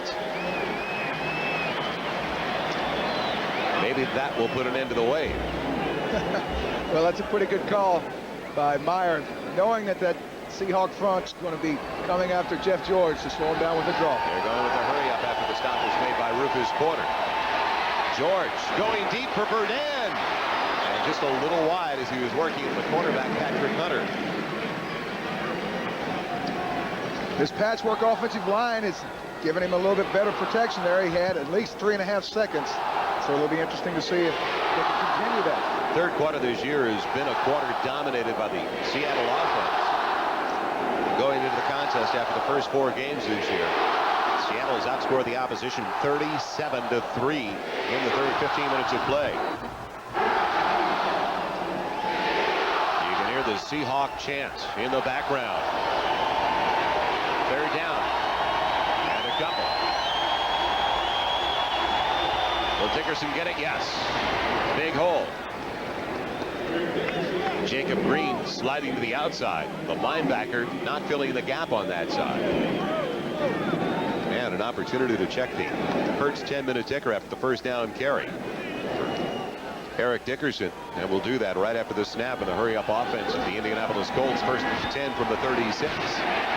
Here comes Jacob, and they call it a sack, no fumble. Decantac is said as Hunter tries to track it down and does at the 5, but he's saying it's a sack, and he's down at the 23. Interesting call back at the 23. Well, Jacob Green ran by Kevin Call there, and George tried to get out to his left, but Jacob tracked him down. Second down. Incompletion. Well, the arm wasn't forward motion. Well, even though I'm an ex-defensive lineman, I still think that arm was going forward. It's good call. Good call. Great rush, though, Jacob.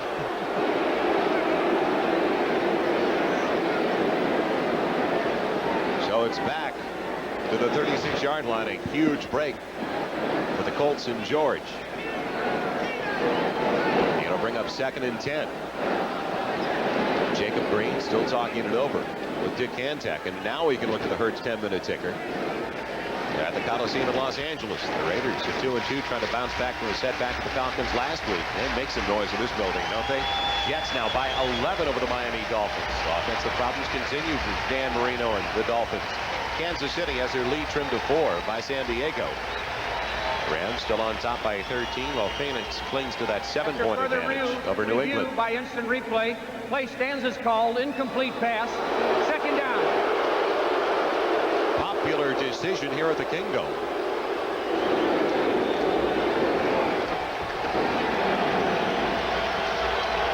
They'll make noise, you're guaranteed that.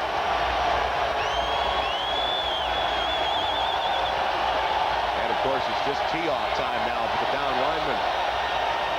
Dickerson on the quick hitter. And he's up to the 44, short of the first down by a couple.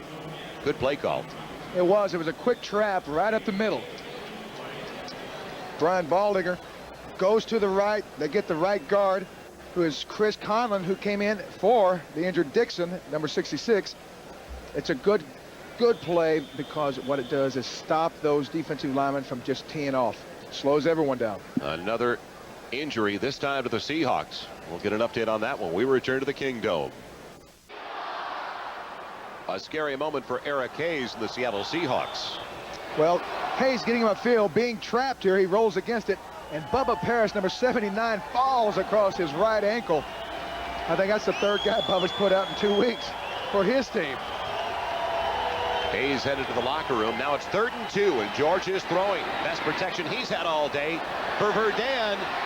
Hunter batted it away. It just hung up over the middle. Hunter with even a better chance after the ball than Verdun when he closed the angle, Dan. Well, he really did, and that was great coverage by Hunter. But the thing is, George did have some time, so if he can go ahead and spot those guys downfield that are not in double coverage, he can get the ball to them. It was a pretty wobbly pass, too, Joel. One of them dead ducks. Looked like a bad punt to you. I'd fair catch it. Ron Starkin and Chris Warren, who has a touchdown of 59 yards on a punt return, waiting at the 10.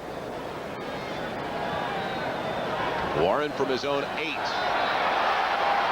Up the middle with a flag down across the 20. Out to the 22-yard line. But there is a flag down to the play. You'd have to think it's going to go against the return team, the Seahawks. 48-yard punt with a 14-yard return. And it will go against Seattle. So they'll start deep in their own territory.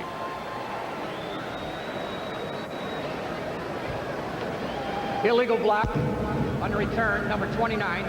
Penalized half the distance. First down. It's called on the defensive back, Dwayne Harper. So when we come back, 1st and 10 from way back at the 5-yard line for Jeff Kemp and the Seahawks offense, but they are in control by 21. Another long day at the yard for Eric Dickerson. Only 29 yards on the ground for Dickerson compared to the combination of the backfield. 91 yards for the Seattle Seahawks. They have it now 1st and 10, their own 5-yard line. Even with Kemp in there, Dan, you'd have to think that this is going to be the mode of operation now. Trying to eat up some of the clock, up by 21. John L. Williams stopped for no gain. Saragusa, the first one there for the Colts. Well, they're just going to get those big tight ends in tight, start pounding away, and see if Indianapolis can stop them. That's what the kind of lead they have now. They know unless they self-destruct, the game is theirs. Jeff Kemp came in. If you've joined us late, Chuck Knox brought in Jeff Kemp for the first drive of the second half. He took the team 29 yards. It ended on a 7-yard scoring strike in the end zone. Now 2nd and 10. Do you throw from your own end zone? Kemp will on play action. The dump off. John L. Williams. And he did a good job hanging on as Chip Banks wrapped him up from behind after a gain of 9. Up to the 14-yard line. Well, that's the type of thing that Kemp brings to the offense. Is, you know, that 2nd and 10 kind of play. That what do you run it? Do you run play action? Do you run a little drop off? Do you look down the middle? See, Kemp is 11-year veteran that knows an awful lot about offensive structure, but he was fumbling. He was forcing the ball into some places where you'd expect a rookie to do it, but not 11-year vet. So maybe this was a message to Jeff Kemp. No turnovers. He's perfect since entering the game. marking at third and a little more than a yard. John L. Williams adjusting nicely across the 20. First down to the 23-yard line, and the clock will continue to roll. Well, that was a great surge by Warren Wheat and Grant Fiesel, the center and left guard. They were able to sustain their blocks and get John L. that seam there. The seam in there working against the cold defensive lineman. Bickett has to fall back inside from his outside linebacker's position to make the play for a first down.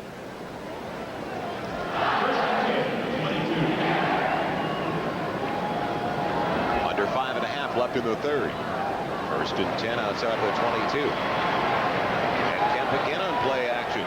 Going for his wideout and over his shooting. Brian Blades. The Blades coming into the contest. The leading man yardage-wise as far as receptions are concerned. Not a big day so far for Blades, who had 29 catches coming in. Hurts 10-minute ticker. Raiders get another field goal from Jeff Jager. Leading by 9 over the 49ers. An 8-point advantage now. A Stoyanovich field goal for the Miami Dolphins. Kansas City still up by 4 over San Diego.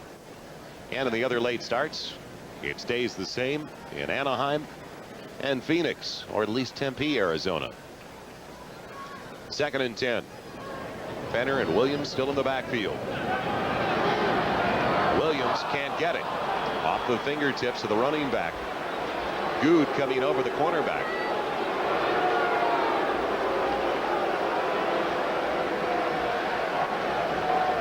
And we'd like to remind you, those Bob Costas fans who usually stay up late, well, they're in for a special treat this Thursday when NBC presents the Later with Bob Costas 3rd anniversary show. Bob will also be seen at a special time at 11:35 Eastern time following your late local news. So stick around. Bob and a wide variety of guests from stage, screen, and the world of music who have stayed up later with Costas over the past 3 years. That's Thursday, 11:35 Eastern, right here on NBC. Geez, Joel, I didn't know, who would have thought that his show would have lasted longer than Marlon Maples did. 3rd and 10. That's Dan Hampton. I'm Joel Myers, and Jeff Kemp with a perfect strike. Tommy Kane with a first down. Just teasing, Bob. That's great. Out to the 38-yard line. Good delivery by Kemp. It was. And that's the thing. You see him. He looks left, looks right, locks onto his receiver, stands in against the pressure. Donnell Thompson bringing a big rush right into his lap. No one ever questioned Kemp's toughness. He delivers that ball perfectly. But the little flip on second down, that's the thing. He's got to be able to make those simple plays just an automatic thing. They started with it at their own 5-yard line. First and 10 now at the 38. The misdirection for Fenner. And he slams it out to the 44-yard line. When you talk about Jeff Kemp, let's not forget, he comes into a situation after Dave Craig fractures his thumb on his throwing hand, his right hand, takes over and really inactive as a starting quarterback for the good part of the last 5 seasons in the NFL. So he's thrust into a role he hasn't seen for some time. Well, talking with Dave Craig yesterday, and he's the bell cow for that offense and has been for so long. When Kemp came in, he had what David Craig called a backup quarterback mentality. I've got to make something happen. Unfortunately, made some bad things happen, and it cost him his job for the starter. 2nd and 4 from the 44. John L. pushed backwards. But that is the mark of a great quarterback. He doesn't force things when they're not there, and that's the thing. Kemp, as long as he lets his offense pound away and then takes the ball to the receivers when they're single coverage, don't force it, he'll be fine until David Craig gets back. Then we'll see what happens. 7 passes in the entire first half. 7 already for Jeff Kemp. And the Seahawk offense still with 3:05 left in the third. And there's Dave Craig, eligible to come off the IR, the injured reserve list, after this game, but really not quite ready yet. Talking to Tom Flory, he's probably still a couple of weeks away. Kemp looking for the first down, has John L. Williams for the first down into Colts territory, down to the 47-yard line. Well, there, Blades was over the middle in double coverage. Chadwick was deep, so Kemp goes to his outlet guy. Williams makes a fine throw for the first down. No surprise you're going to look for John L. Williams. He's led AFC running backs in receptions in each of the last 3 seasons and went to the Pro Bowl last year for the very first time. He's got the whole ball of wax, that's for sure. He's a fine football player. He is definitely the total package. 1st and 10. Close to the 47 of the Colts. The pitch for Fenner. Derek Fenner following his blocking nicely. Down to the 43. And right now the Colts could use a 2-minute warning in the 3rd. It looks like this Seahawk offensive line is starting to get its way. Here you'll see Syracuse in the nose fighting off the Fiesel block at center. Fenner just stretching the line and turning it up for some good yardage. Nothing complex about that. They're not trying to split the atom. They're just trying to make yards.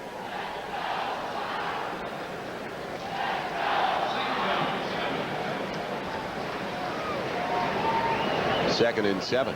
10th play of a drive that started back at the 5. Kemp over the middle. John L. Williams on the deflection to the 40-yard line, nearing the 39. So he's only short of the first down by about 2. And right now, Jeff Kemp just looking for what's available, not forcing the situation. And that was the knock against him last week, that he was trying to make the big play. The Colt defense is starting to look like they've been on the field most of the day, which they have. And that's one of the things about being pretty ineffective as an offense. Your defense is the one that really has to pay for the bill. And they're out there a lot longer. They get tired, more susceptible to injuries. So if the Colts offense can't get something started and finished, they're going to have a longer day next week. 3rd and 2. John L. Williams has the first down and then some. Into the secondary at the 25-yard line.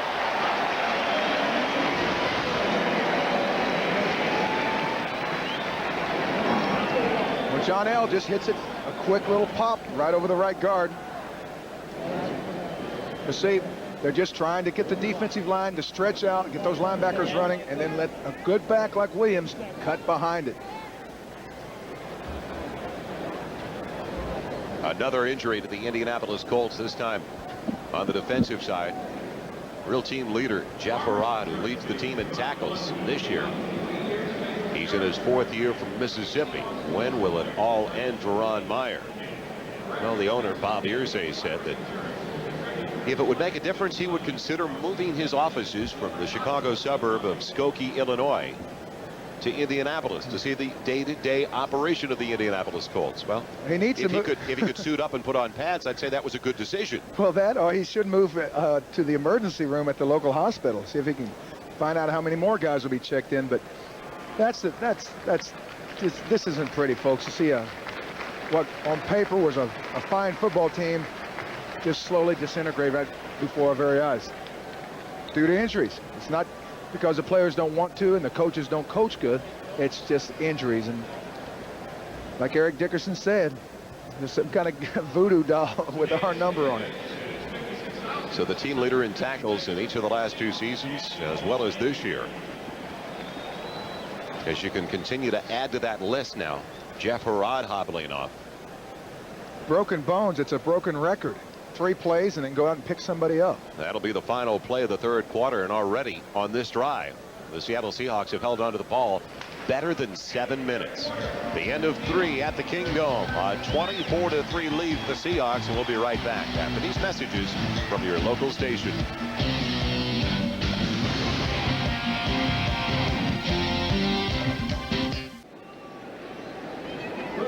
Welcome back once again to the Kingdome. They have been rocking and rolling with good reason. Through 3 quarters, their team, the Seahawks, all over the Indianapolis Colts, 24-3.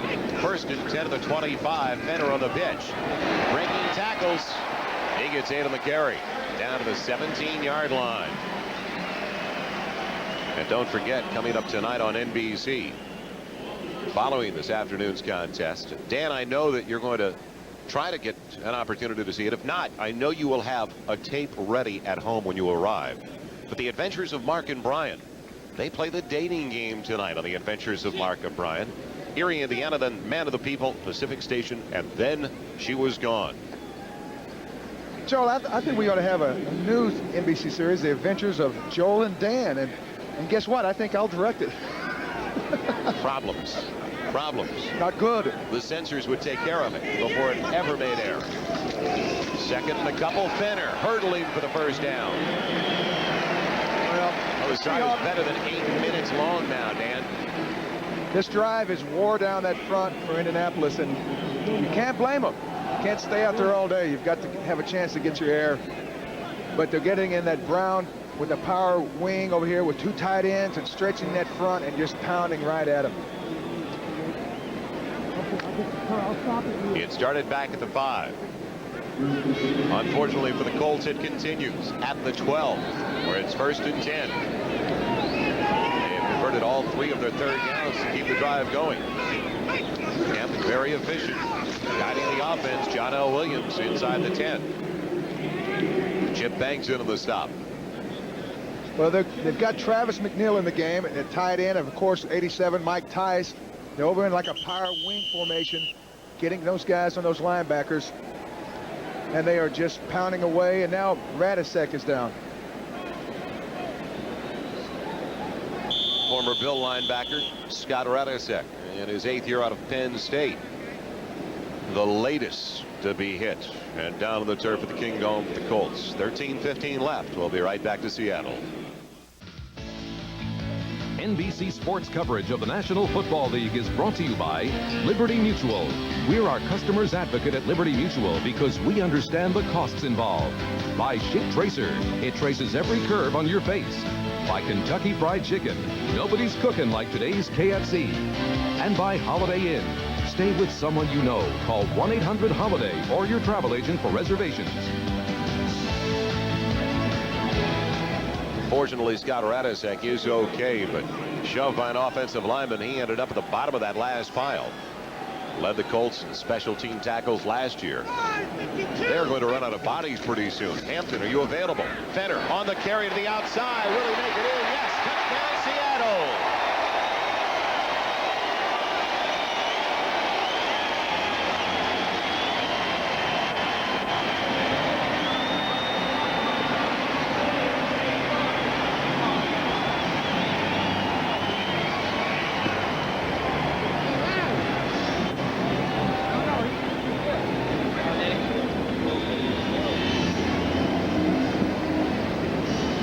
Gio run to perfection there. You'll see Brian Millard, the right guard, pull, seal the outside linebacker right there, Bickett. Then it's just a foot race for Fenner to run into the end zone. It's perfect. Casey for the extra point. And Casey comes through. 12 minutes, 53 seconds left in the 4th. But basically, it's all over already in Seattle. 31-3, the Seahawks. Over 9.5 minutes on that drive of 95 yards for the Seattle Seahawks. Derek Fenner finished it off. 31-3 Seattle over Indianapolis. And John Hand injured on the last play for the Colts. Fortunately okay, though. Looked like he just turned an ankle a little bit. Alan Grant has it sailed over his head. Misjudged the fly ball. The lights of the King Dome got in his way. It may go for a triple. And it'll be 1st and 10 to the 20. You know, talking to John Tice, the fine tight end, he said last week, he said, you know, we've been so close in all these games. You know, this team doesn't know how to spell quit, but we can spell turnovers. Well, it's obvious today they haven't turned the ball over, and they've been able to keep the offensive line moving, the defensive players out for just a real solid offensive attack. And I guess for Indianapolis, I think they know how to spell injured reserve because it looks like the half the team's going to be on it before nightfall. The Seahawks have had the ball twice as long as the Colts this afternoon. Seafrost Moss, Randy Dixon already gone for the day with injuries.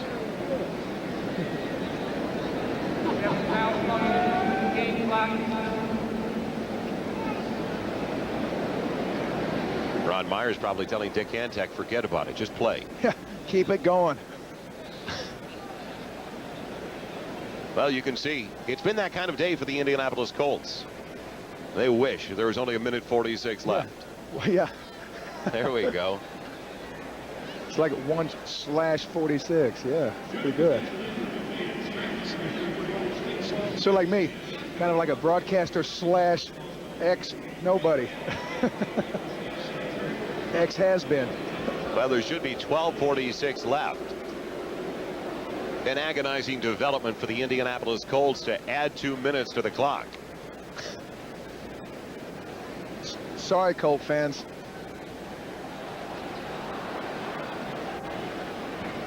There we go. So they straighten it out.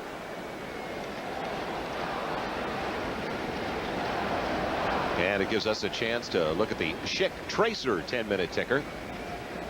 Buffalo still perfect this year. Dallas stopping the New York Giants. While Detroit is 4-1. New Orleans 5-0. The Raiders trying to get back above the 500 mark. The Jets pulling away now for the Dolphins, winning by 15. And San Diego still looking for their first win. They trail by 4 as the Packers a little bit closer to the Rams now. Still the same down in Phoenix. Well, after asking for a decision from Judge Wapner, it is 1st and 10 at the 20-yard line. Third offensive possession, only the third of the second half for the Indianapolis Colts. Setting up the screen. Running back Anthony Johnson with it. And Nestle Glasgow puts him down at the 30-yard line. Well, Anthony Johnson has developed into such a outlet possession type of guy. He leads the league with 30 receptions coming into today. Here, George uses him on a quick screen to the left. George has problems. Cortez Kennedy with a sack. This guy's so quick we can't even get out of a replay. And now George wants to get into it with Kennedy. Put your helmet back on, Jeff. Not too bright. Well, if you look up mismatch in the dictionary, it'd be Jeff George and Cortez Kennedy in the same ring. Cortez, if he was a tree, he'd make a lot of shade, Joel. He's 300 or so, and he might need to defoliate one day, but he's still moving it pretty good right now. Here, George gets the snap. Before he can get the ball set in his hands, Cortez has already beaten Balding in the center, right up the gut. No place to go except down. That's what George is mad about. He thinks Kennedy's trying to more or less body slam him on the turf. I wouldn't like it so good myself. Second sack, 5th of the year for Cortez Kennedy. Second sack of the contest. They've got 3 now. All that'll do is add fuel to the fire. It'll really come now. Low snap from Baldinger. Quick one for Verdun against Patrick Hunter. And he's slammed down inside the 25. And you'll get yours, according to Clarence Verdun. It's finger pointing time at the Kingdome. We need to get the WWF officials in here. Well, that looks like the power pile driver, made famous by Macho Man. The Indy's fighting. 3rd and long, 3rd and 15 for George and the Colts. And in and out of the hands of Billy Brooks. It'll be another punting situation for the Colts, and another shot for Cortez Kennedy from Jeff George. Well, that's a shame because Brooks could have caught that ball, and that would have been a big plus for the Colts because George, standing in there against that rush, had time that time. That offensive line gave him some protection. He delivered right on the money.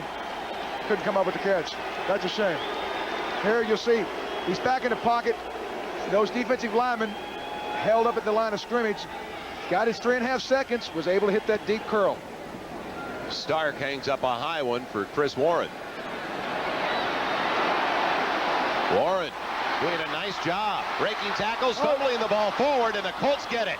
Indianapolis has it at their own 44-yard line. Ron Stark gets the fumble recovery.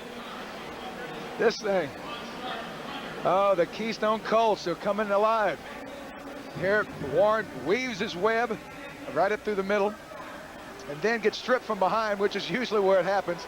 Ron Stark, who made a tackle last week, had to get some stitches on his chin. Matt Jaworski created the fumble. Well, the Seahawks went into the game leading the NFL in turnovers with 14. They've committed 17 now. 11 minutes and 21 seconds left. Well, let's see if he gets some protection, because you know they're going to come out firing. Do you think this is one instance, Dan, where the defense didn't mind coming back on the field? Could be.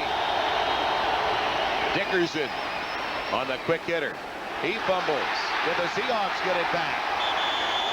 And now a fight for Dan going at it with Dwayne Harper. There'll be an ejection here. Well, they need to get this thing under control, because what you're seeing is two very frustrated teams, one getting happy and one getting more frustrated. They were both right. Well, Verdun has been mixing it up.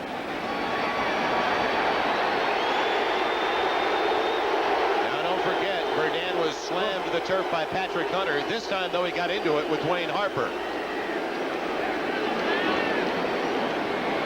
Well, you'll see Dickerson getting in here, getting stripped, ground causing the fumble there, it looks like. Not a strip. It looks like when he hit the ground, the ball popped out. They dropped their gloves and sticks, and they're after it. Well, Verdun's gone. Yep. Harper should be gone. But the thing is, you know, I know that's good defense, and when you can body handle, you know, manhandle somebody and power slam them, but hey, if you're that receiver, you don't want to be body slammed into the turf and your head jammed into a very hard surface like this. So, hey, look, I can understand it, but there's no need for that. The ruling on the field is down by contact. Yes, that's right. And a double foul. But the Colts lose their guy, Verdun.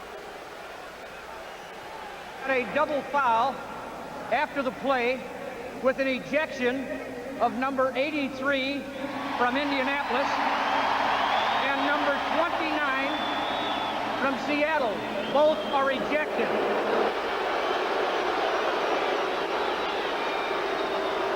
Banished from the premises, Clarence Verdun and Dwayne Harper. Well, Joel, if this game was played in Indianapolis, you could bring in the film crew for Erie, Indiana, because this has turned into a strange one. So Dickerson down on contact, no fumble, right near the first down marker. He was very close to picking up 10 yards. And we remind you that Erie, Indiana is coming up tonight on NBC right after the dating game, The Adventures of Mark and Brian, as they try to play matchmaker. Then it's Man of the People with James Garner, Robert Guillaume at Pacific Station, and a world premiere movie with Robert Urich starring in And Then She Was Gone. That's tonight only on NBC right after NFL football. 11 minutes, 12 seconds left in the 7th round.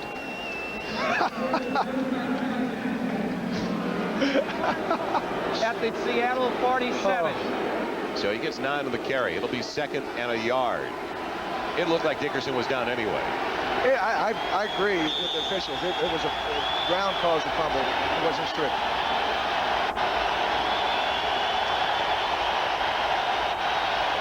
Movement of the line, no flags. After George, he hits his man. It's complete for the first down to Anthony Johnson. Ball stripped away, but Johnson already down, as James Jefferson thought he had one. It's a first down for the Colts at the 42. Now, these two teams have been getting together regularly in the preseason. Seattle won during the preseason, 17-7.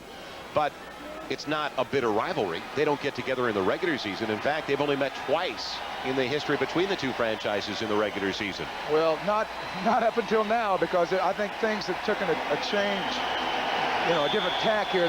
These guys don't like each other right now. Not at all. And now they are going to review that last play to see if Johnson held on to the ball for the first down reception. Well, Joel, it looked like Jacob Green Runner was was ruled down by contact on the field.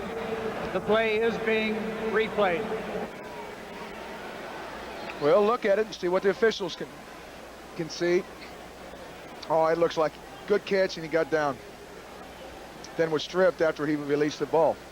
Have the officials. After further review by instant replay, play stands as called. First down. Have the officials. Dick Kantak and his crew lost control of the game. No, I don't think so. I think they're making some good calls, but they've got to be on the edge of the seat for the next brawl. It could clear both benches.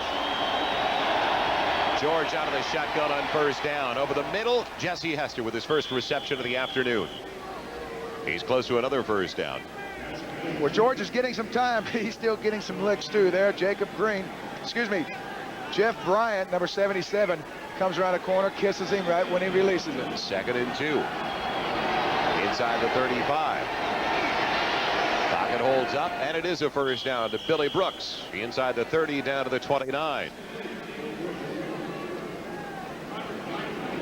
Robert Blackman, the strong safety, defending on the play.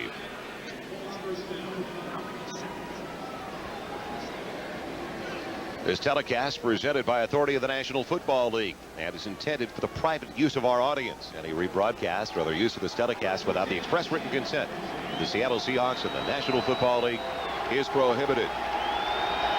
This game is the property of the NFL. The Seahawks, the Colts, and all rights are reserved. Nothing in reservation right now for the pass rush of the Seattle Seahawks with 9 minutes and 40 seconds left in the contest. Bryant and Nash all over. Jeff George in hot pursuit. 3 sacks so far, 2 belonging to Cortez Kennedy. They almost came up with their 4th. Well, all in all, you got to like that offensive line. They are really fighting their guts up. The road record, not a very good one for the Indianapolis Colts. George in trouble. He's gone. Rufus Porter with a sack. Talk about a major league loss. Get out your abacus for this one.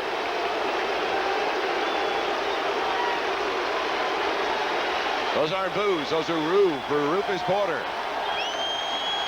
Well, here comes Sterno. Instant heat, turns the corner, and then just stays after him. Looks like maybe Jeff Bryant will get him here. He says, no, he's mine. I got him out of the pocket. Jeff George can't wait for that plane to take off. Loss of 27, 3rd and 38. And it's batted back by Bryant.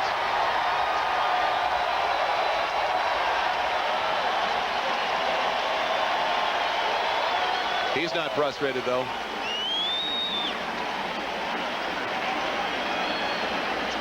They're just coming through in waves now on him. And hey, look, kid, you're gonna have days like this. Mama told you that. Seahawks ready to get it back, leading by 28. And a timeout has been called by Seattle. Well, there have been some dark days in an 0-4 start for the Indianapolis Colts, but no darker than the one we're experiencing in the gloom of the Kingdome. They've seen a couple of body slams today. Ron Stark took quite a body slam last week against the Detroit Lions when he couldn't get a punt off. They broke down after a high snap by Mark Cannon. What kind of snap will it be this time by Cannon? Right on target, and pressure coming on the punter. Little contact, but no flag as Warren stays away from the wobbler, and it dies inside the 10.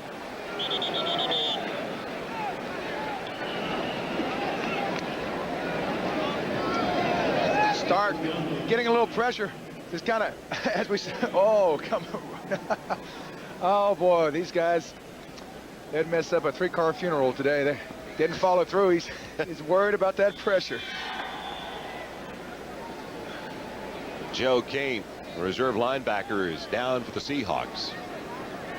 And we remind you that next Sunday, NBC Sports presents a great NFL twin bill. It all starts at 12:30 Eastern with NFL Live. Some of you will see the Seahawks, the game that Dan and I will be doing, matching up the Bengals in Cincinnati. Others will see Warren Moon lead the Oilers in a shootout against John Elway and the Broncos. And the second half of our doubleheader, Chargers and Raiders colliding in the Coliseum in Los Angeles. So check your local listings. Big doubleheader action next Sunday, right here on NBC. Seattle started their last drive at the 5-yard line and went 95 yards for a touchdown in the Dome since '87. They won better than 60% of the time, almost 61%. Jones in the backfield gets it. James Jones across the 7 to the 8 with a flag down on the plate. That's exactly what we need, though, is stoppages in play right now. Stoppage with the clock with 9:04 remaining. His first carry of the day. He was an outstanding running back for the Detroit Lions before they decided to go to the single back set. Good fullback for the Lions before they went to their run and shoot the silver stretch. The Schick Tracer 10-minute ticker, just when we needed it. Detroit 4-1. New Orleans 5-0. The Raiders hanging on to a 6-point lead over the 49ers. Jets running away from the Miami Dolphins. And finally, Phoenix starting to pull away now as Green Bay Packers closing in on the Los Angeles Rams at Anaheim Stadium. Penalty takes it back to the 3-yard line. Jones again hanging on across the 5. Gets a couple on the carry. It'll be 2nd and 11. So the Seattle Seahawks will go into Cincinnati next week with a 2-3 record. Easily could be at the 500. Well, easily could be above the 500 mark when you consider the way they've lost their 3 games by a total of 16 points this year. But working through the draft, the first-round draft choices that are still paying off for the Seattle Seahawks. And Cortez Kennedy in 90 his last season, he is going to be. I think when you look at other defensive linemen that come out of that program for the University of Miami, it could be like a Jerome Brown type on the defensive line. I think he'll be better. Let's get an update. Thank you, Bob. At this point, we'll take highlights from last week's game. 31-3. The Seahawks leading the Colts. Under 7.5 left. Derek Fenner on 3rd down. Will not make the first down. Crossing the 10 to the 11, and that is all. So the linebackers coming up, helping out the defensive front. So you think Kennedy is going to be eventually better than Jerome Brown out of that same program, the Miami Hurricanes? Joel, I'm not real sure that he's not better now. Jerome Brown has been playing in excess of 300, and to be honest with you, I haven't seen him do some of the things I've watched Cortez Kennedy do this week on film. And Cortez said it best. He says, hey, I came in last year, didn't have training camp, and he said, this is a big step. He says, now I've taken that step, and the more confidence I have, the better I'll play. He's still on the come. Alan Grant subbing for Clarence Verdun, who's been ejected from the game, waiting for the punt from Alex Waits, former Stanford Cardinal. Not calling for the fair catch. Porter making sure he does not bring it back. Some kind of second half for Rufus Porter. Is this a train wreck or what? Oh, Mr. Porter. He likes that spot in the field. He just got a sack there 4 minutes ago. Porter on his own train. And the Colts get it back at the 47 of the Seahawks. Jack Trudeau is the new quarterback now. Jeff George has taken enough. He's fed up. Not a bad idea to get him out of the game. Get him out while he can still breathe. Trudeau in his 6th year out of Illinois. 2nd round pick back in '86. He's got Eric Dickerson. Eric Dickerson came into the game with 26 receptions. Trudeau is through his career at 52% for over 7,300 yards. He came through last year. He guided them to that win against the Philadelphia Eagles in week number 8. Subbing for Jeff George. George was down with an injury. Trudeau with the bullet batted away. James Jefferson getting his hand on the ball. There's a flag down to the play. Well, it looks like Jeff Bryant may be called for roughing the passer. He's pleading his case. And it is going to go against Indianapolis. No. He got the holding call, it looks like. Holding. Offense number 62. 10-yard penalty. Repeat the down. 2nd down. Yeah, that's what it was. It was Baldinger. He's been beaten a few times today. He wanted to make sure nobody got it past him that time. Well, I tell you what, you don't want to see a holding call, but you'd much rather see a holding call than a dead quarterback. So once in a while, they'll let you get away with it. Eric McMillan has just returned an interception for a touchdown of 83 yards for the New York Jets, who now lead the Miami Dolphins 41-16. So at the conclusion of the day, those two teams will have records of 2 and 3. 2nd and long out of the shotgun. Trudeau. The ball was skipped back, and Reggie Thornton. Did he make it? No, they're saying it's a trap. Incomplete. Trying to push back Patrick Hunter, the cornerback. Well, Baldinger, the center, just called for the hold. Now slides it back to his quarterback. Well, he's more worried about blocking those guys and getting the ball back. And I just watched Bubba Paris be run by. Cortez Kennedy run by Bubba Paris. He might need to get some Vaseline out. Winburn. Flags on the play. Kennedy delivers a blow, and the ball is overthrown looking for Billy Brooks. What a shot by Kennedy on Trudeau.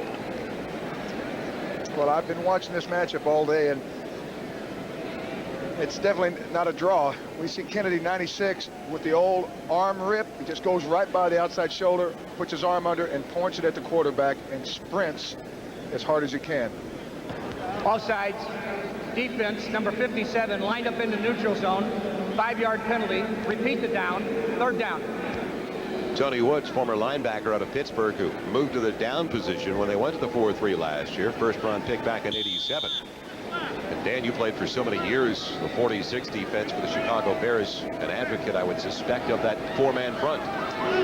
Well, if you've got 4 defensive linemen that can rush the passer, you're way ahead if you play that defense, because 4 big guys is better than 3 big guys and one's next to big guy. Dickerson on the delay, forgetting on 3rd and 7. He loses a yard, back to the 45. Kane and Robinson in on the stop. Well, Eugene Robinson was telling us that you can almost eliminate some patterns with the Indianapolis Colts if you can pick up on whether it's a 3-step drop or a 5-step drop for Jeff George, because they have been so limited offensively because of the injuries. And obviously it paid off. Robinson reading the quarterback very well today.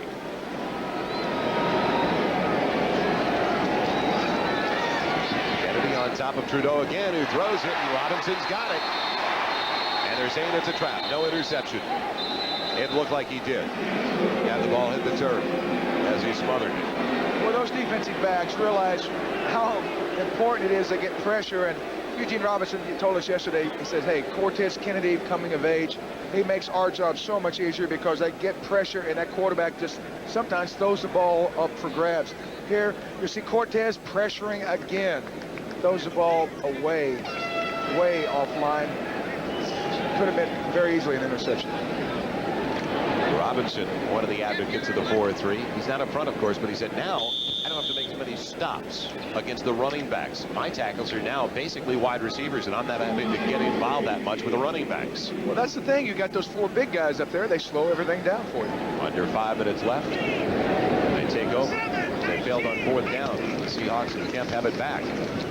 Derek LaVille, the reserve running back out of Oregon, for about 5. What about bringing Dan McGuire back? Get him just a few more snaps, some more experience in a game that's already a rout. Well, I think that would be a good move, but, you know, obviously Chuck Knox has won an awful lot of games, and he, you know, I think he got what he wanted accomplished today, giving McGuire the start and then bringing Kemp in for a spark. So hats off to Chuck. Looking at the Schick Tracer 10-minute ticker. The Rams hang on to their 2nd win of the year, winning by 2. You saw that other score. San Diego lost their 5th time. Movement on the line. It was on the tight end, McNeil. Banks was moving. He's allowed to, though. False start. Offense, number 86, prior to the snap. 5-yard penalty. Still 2nd down. A lot of times these tight ends, they get a chance to do some run blocking. They're going to try to make sure that they get their block cut off and out of the play. Because when you're watching film tomorrow, I don't care if the score's 31-3. If your guy goes and knocks the heck out of the ball carrier, you don't feel so good. So they're still trying to get everybody blocked out. Derek LaVille on the pitch. Not much available, turning the corner. 3, and that is all. Looking ahead for the Seattle Seahawks, Dan and I will be in Cincinnati next Sunday. The Seahawks match up with the Bengals. Down the road, it's the LA Raiders, division rival, right back here at the Kingdome. So at that point, they could very well be 4-3. Going to be 2-3 at the conclusion of today's contest. Then at Three Rivers against the Steelers. Looking up at the second half of the schedule. Raiders, Broncos, Chiefs, 49ers at Atlanta. It doesn't look at the last 6 games, though. The last 7 games, or last 6 games at least. Raiders, Denver, and Kansas City. Those first 3. It is going to be a tough road for Seattle to make the playoffs. A bear. Low snap for Kemp, and he overshoots Chadwick with flags on the play on 3rd and just about 7. Somebody lining up in the neutral zone. You know, talking about Chuck Knox, he's able to, here it looks like 91 for the Colts is in the neutral zone. Could be You know how bad it's been now for the Indianapolis Colts? They only had 10. Defense, number 91, 5-yard penalty. Repeat the down, 3rd down. They only had 10 on the field for the last play. And they weren't ready to get the 11th on it. Finally, Saragusa is coming off the bench. But that last play, they only had 10, but still picked up a foul. Oh, God. Oh, don't. Now they get now you can see the whole huddle counting. Now they've got 11 out there. Well, keep all the sharp objects away from Ron Meyer on the plane home, please. 3.5 minutes left. 31-3 Seattle. 11 at halftime, 17-3. Yeah, it's James Jones for the first down. Joel, I have an awful lot of respect for Chuck Knox, because last year he started out with a run and shoot. After a few games, realized he didn't have the personnel. He dumped that. The second half of the season, they go 6-2 for the best mark in the NFL. That's the mark of a good coaching staff. They didn't get panicky. They just stuck to the knit, did what they had to do, and they became a very effective football team late. If they had Dave Craig, they could be 4-1, maybe 5-0 at this time right now. So, you know, they haven't had good luck either.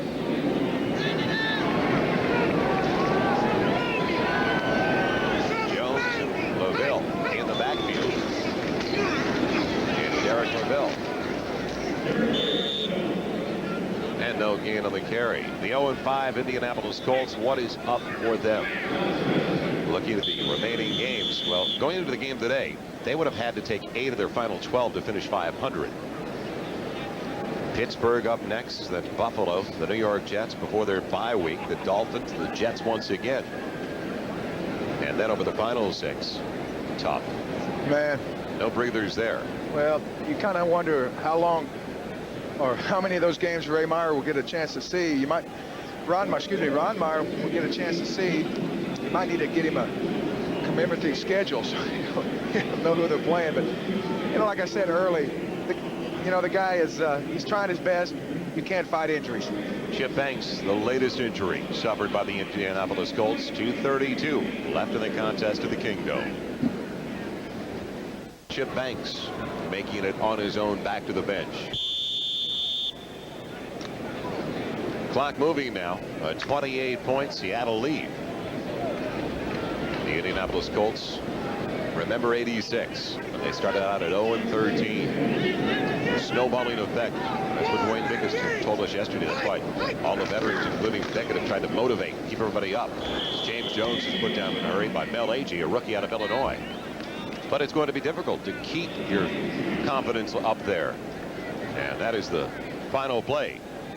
Mercifully, we have reached the 2-minute warning at the Kingdom in Seattle. But the Seahawks on their way to a 2-3 mark. An 0-5 start for Ron Meyer. His worst nightmare continues because more injuries again to the offensive front. The Indianapolis Colts losing Moss and also Dixon in the first half of today's contest. Camp out of the shotgun on 3rd and about a dozen. Going for the wide receiver. It's off the mark, looking for the rookie from Clemson. Their second-round draft choice, Doug Thomas. Stand out on the Tiger track team, as well as an outstanding wide receiver for Clemson. Well, if the next guy that gets hurt from Indianapolis is named Freddy Krueger, it won't surprise me. Ron Meyer's got to think that it is indeed a nightmare season so far. Seahawks punting on 4th down. Alan Grant waiting for the punt from Alex Waze.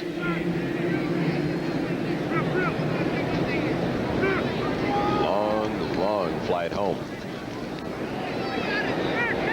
Hangs it up well.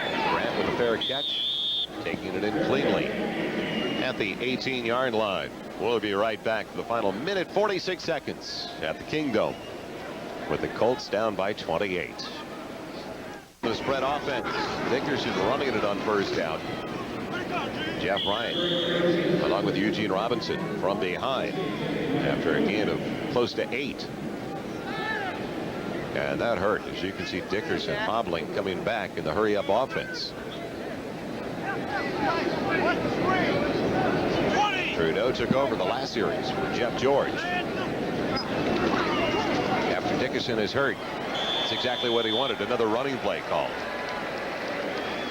And to the backfield, Jeff Bryant knifing through once again. Ron Meyer is just saying, we're not going to chance getting another quarterback's hand or ankle or anything else hurt. You have to wonder why Eric Dickerson is still in there, and they haven't put Ken Clark in there. Oh, boy. Trudeau getting up. But it'll be another sack. Terry Wood. And that brings us, finally, to our Canon camcorder replay of this afternoon's contest. And it was the special teams coming through. Chris Warren with a 59-yard punt return, Dan.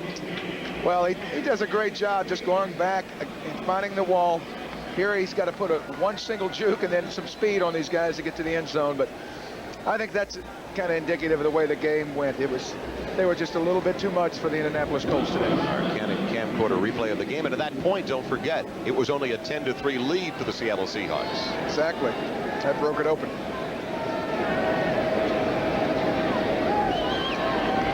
Warren, the 4th-round draft choice last season out of Farrah. Calling for the fair catch. Doctor's orders from the sideline. You try to run that ball out. I'll come out there for you. Oh, boy, Joel. So that is it. The Seahawks have it back with 12 seconds remaining. Don't forget tonight on NBC, The Adventures of Mark and Brian, followed by Erie, Indiana, and Man of the People with James Garner, Robert Guillaume at Pacific Station, and Robert York in a premiere movie. And Then She Was Gone. That is all tonight, right after football on NBC.